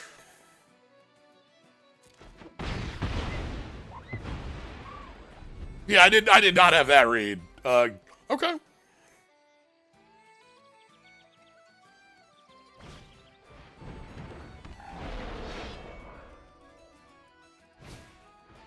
Oh, that's terrifying. Okay.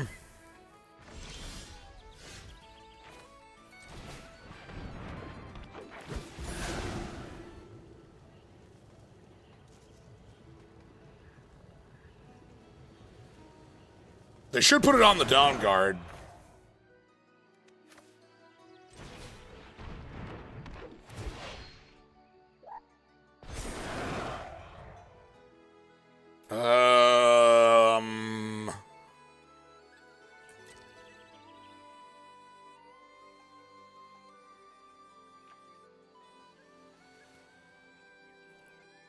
I think I actually proliferate here. I was going to attack, but it wasn't for 7, it's only for 3.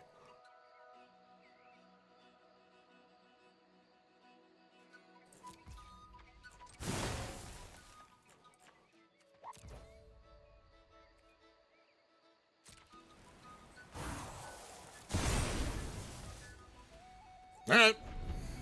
They can get those counters off the Dune Guard by just playing creatures.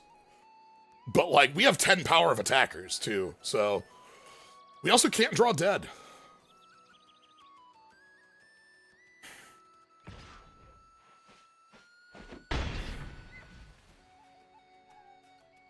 Kill spell. O-ring? This feels like O-ring. Tweeze. Alright. Tweeze, no discard. Ha!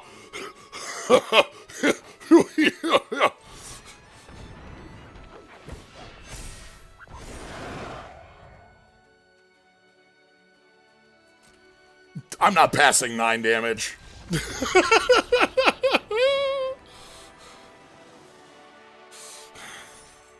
firebomb can't draw down. Like, the big thing here is that the existence of the sapling nursery, which did nothing, or did it do nothing, makes that every land we draw is live. Like, we can't draw a card with no effect on the board state, is what I mean there. So, up to 3 wins. We've had some goblins. I'm really interested in what our opponent's deck fully looked like, because Boros, like, they had like Boros, like synergies going around there. That card that like blights to come back and give flying, and like they were just a little bit like short on creatures, it felt like, in that hand.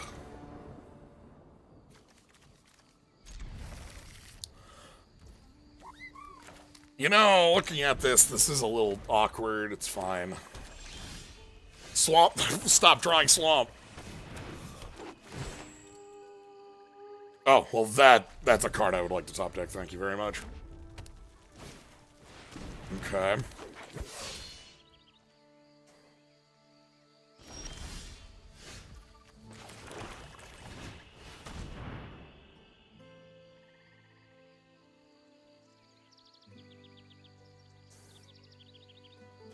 Hi, Tristan.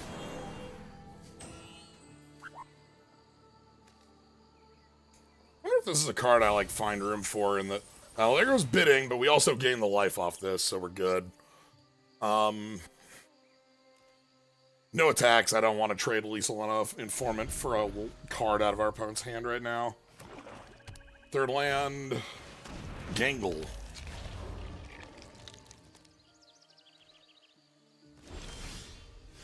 Forest.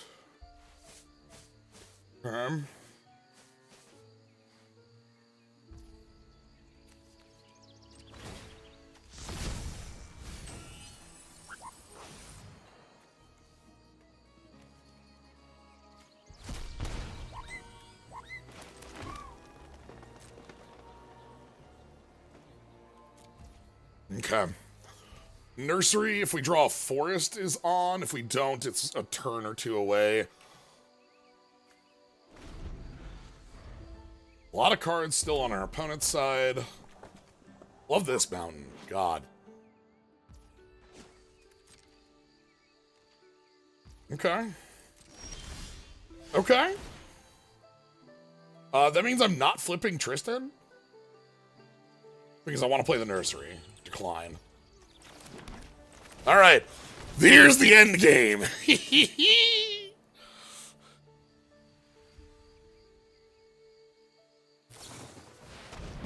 Sure.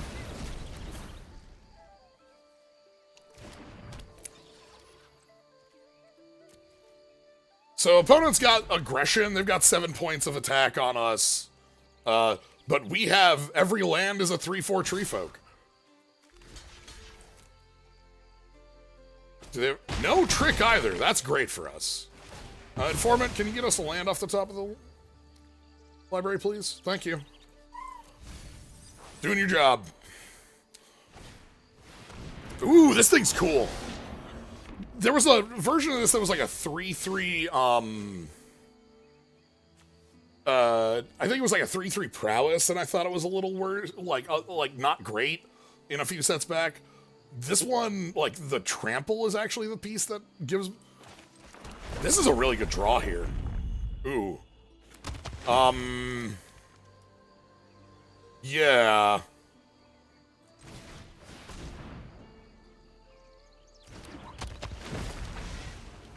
Isn't there a 3/1 with the same text? Yeah, that card exists in, like, 5 sets.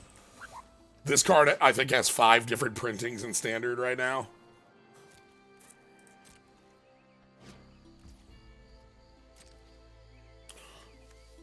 You know, this makes Tree Folk indestructible.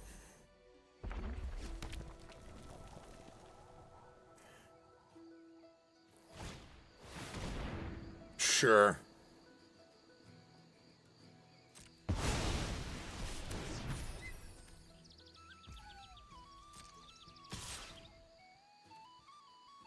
They are not willing to throw a card away. I'll take that hit. We have the rooftop percher to gain the life back. And, like, almost every draw is live for a while here.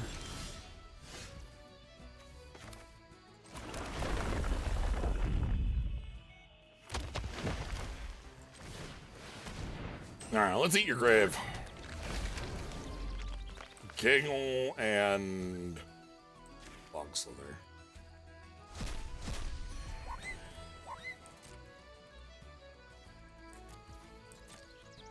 Alright, this is how we take over the game.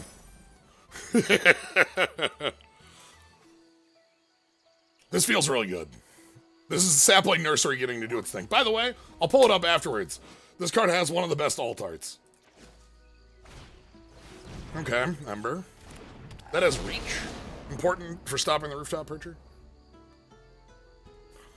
Yeah, it means every draw is live in some way. Nameless inversion. I can't even make that, You know what? That's fine. I can't even save that. So... completely willing to trade a Tree Folk for this because we're getting a new one. 2 cards out of our opponent left.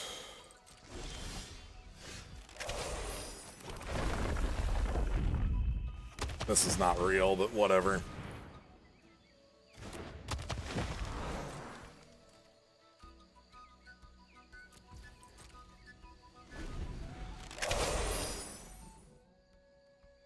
Three cards left in hand still. Sad we lost our Tree Folk. Ooh, that's a really good card. That's what this Malice has got to be for. Knocking that out. Your free card is another copy of itself. If you don't draw a land, you can't play it.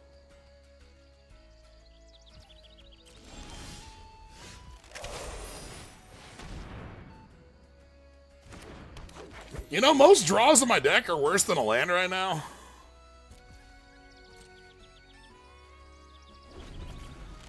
If they don't draw a land, they... Damn it. Okay, well. They drew a land.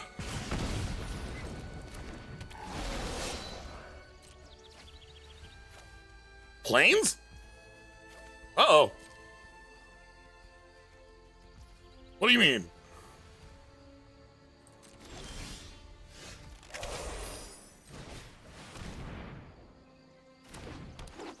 Are they gonna fling at me? Do they have Bree?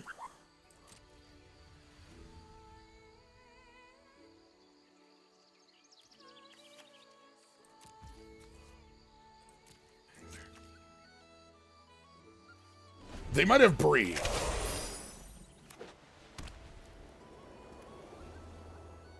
I think they have it in hand. Maybe. They chose to play this instead of anything else.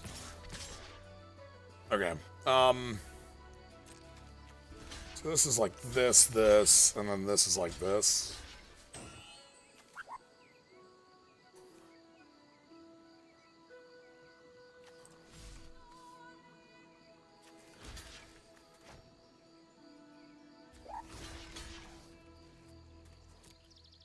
So you've got tricks. Let's see them.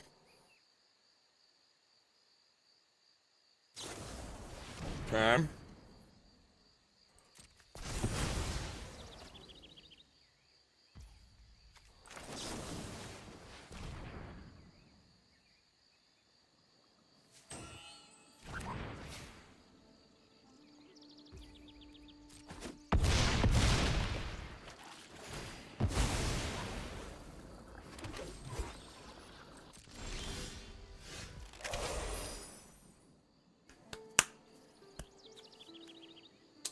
Not enough, huh?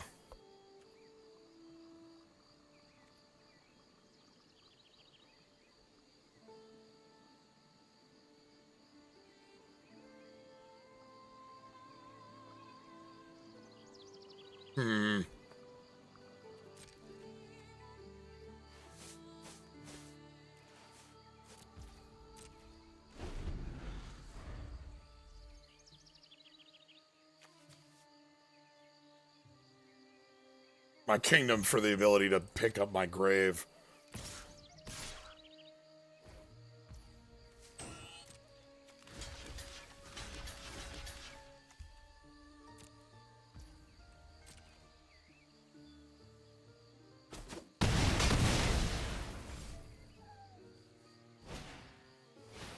Oh no, that thing's way too good.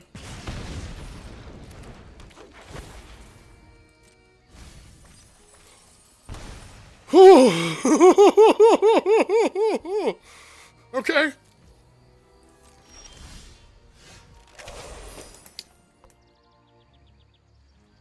No, that can't be. Come on.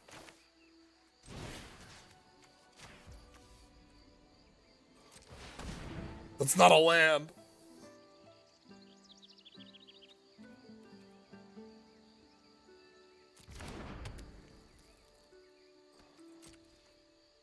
Okay. So we're gonna take 6.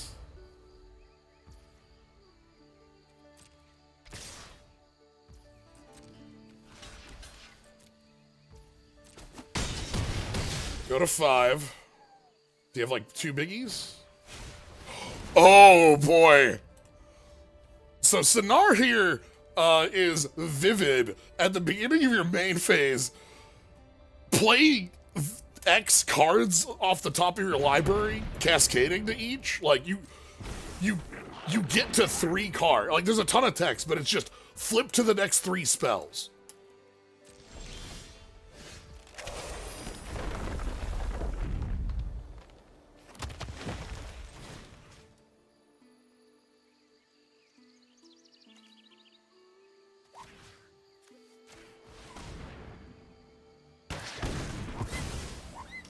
So if I killed Sonar there, we lose in combat. If I don't kill Sonar, technically we go to 1. And also we get to see what our opponent's cool deck looks like. Because we're dead regardless. Alright. 3 cards.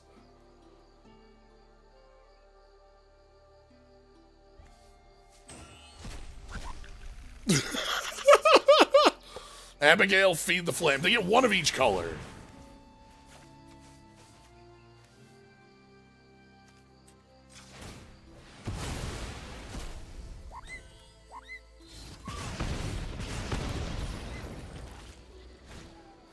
Abigail!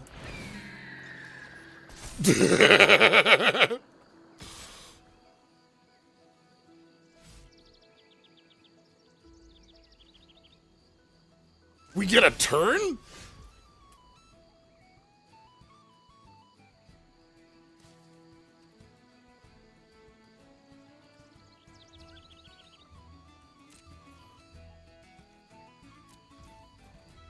Alright, show me some more cool moves. Sonar for 4. Boggart, Cursecrafter, Eclipsed Boggart. So they can pick 1 of each color. So black, red, white.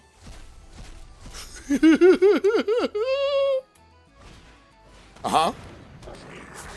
And then?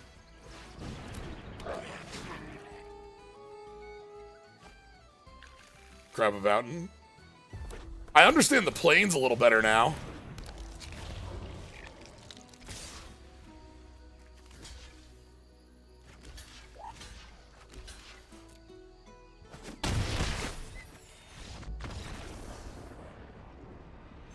All right. 3 and 3. Technically, 3 goblins destroyed us. Technically.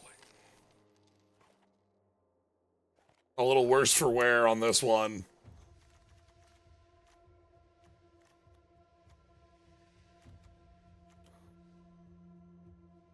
This card's very silly when it's on. So, pile of elves. Let's go ahead and take our packs, open some packs, and call it a day. Oh, okay. A lot of, like, very straightforward decks. I'm really interested in the decks that exist at the periphery of this format. I want to see, like, what the vivid piles look like. Like, there's 5 that have, like, creature types on them, the Eclipsed Marrow, but, like, how much support do, like, little giants have? What about our Noggle friend or the Tree Folk? I had some really fun stuff with the Withered, the black-white recursing Tree Folk and the Sealed for this. Because, like, the main creature types look like they've all got a lot of heat in different directions. Elementals, elves, goblins, merfolk, Kithkin. All have, like, a lot of different... it's gonna be interesting how deep the colors are. Like, what ends up having, like, a lot of... Like, how deep is green versus white on does white have all the aggro pieces deep, or does like, you know, how deep is black on different goblin elf plans? How much do they overlap, right? Or are you going to be getting your pieces for free if you're like, this isn't a card you're playing outside of elves usually, it's just a bear, but like in elves it's very powerful. Reese, target creature gains persist, and then remove creatures. Counters from creatures. Kingsbell Aspirant's so good. Oh. This is a really nifty card. So this like blights for surveil, blight to eat a card from a grave, and then you can cast creatures from yours that you've eaten by removing 3 counters as an initial cost. So like you can set up the blight on things and then eat all the blight to recast things from your grave. And that can like keep going in a really nasty way. Very cheap.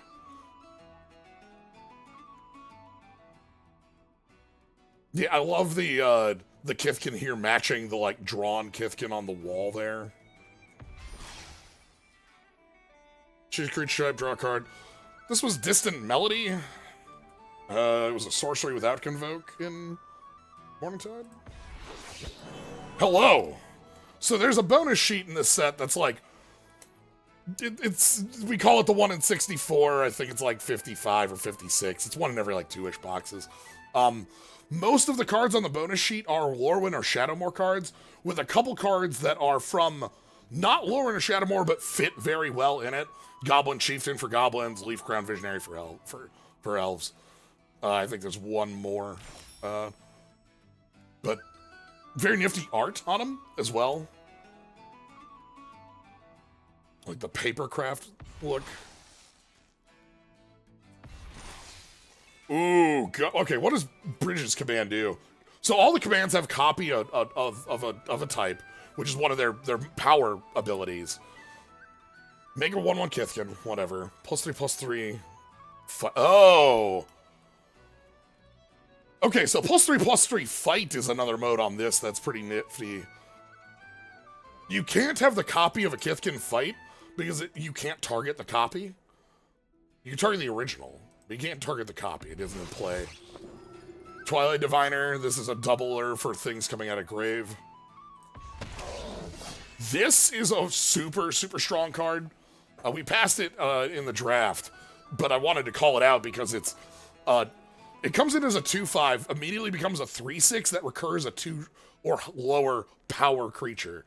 And speaking of 2 or lower power creatures, there are some really nasty things that like you're able to recur with that along rarities. Any of the Eclipses are really powerful. There's a Merfolk that's a 2/2 that makes a 1/1 with Convoke. That has like Flying Vigilance. That thing's incredible. A lot of things for that to pick up. I'm not sure. This card's scary as hell. It's that Weasel from Bloomburrow with when it attacks, throw a creature into play, attacking. Or Knight of Meadowgrain more relevantly, but a little easier to cast. Boo.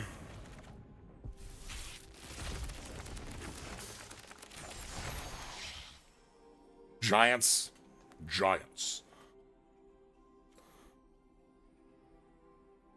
I think this is the worst of thirsts because the discard is the card you almost always want to keep.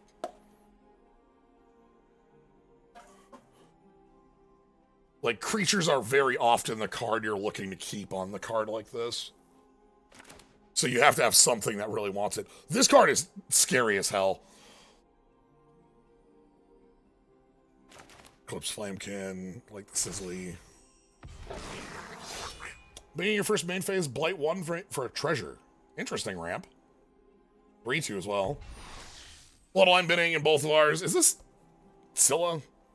This is Scylla. Shadow Urchin is a callback to Dusk Urchins. This thing attacks blights, and when a creature you control dies, if it had counters on it, exile cards on top of your library for the counters on them. Dusk Urchins did a similar thing where when it attacked a block to put a counter on it and then drew cards for counters on it when it died. This, like, lets you, like, blight, eat the token, impulse a card. Ashling has a filter on the front, or like loot on the front, and then mana ramp on the back.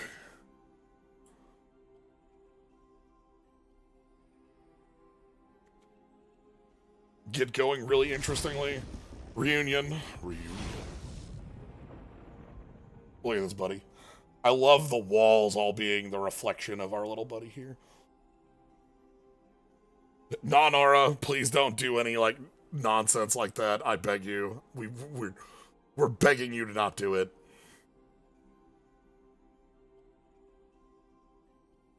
But yeah. Anyway, that is going to be it for our draft today. Thank you all for joining. Had both a really fun, our very silly elf piles in different directions and similar directions. Was a good time. Let me find the sapling nursery. This is the one I wanted to... No, I can't see the alt art on this? Fine. I don't own it, so I can't see it. Is that, like, how it works?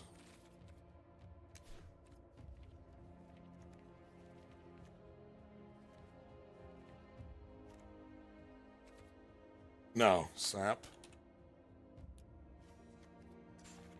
Here it is. There we go. Never mind. This is the alt art of time.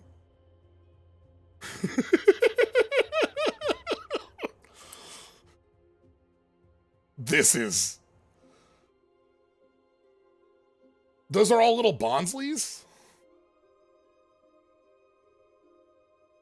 It's beautiful. Anyway. Thank you all for joining. Hope you had a fun time tonight with this. I know I did. If you want to catch more, you can always follow, subscribe. You get access to the cool skull slimes, mole drifters, and mimics.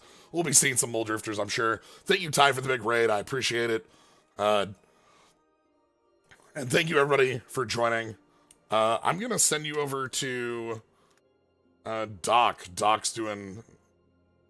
Ooh, Blade Song. Okay. But I will send you out over to Doc. Thank you all for joining. Have a good night, everybody.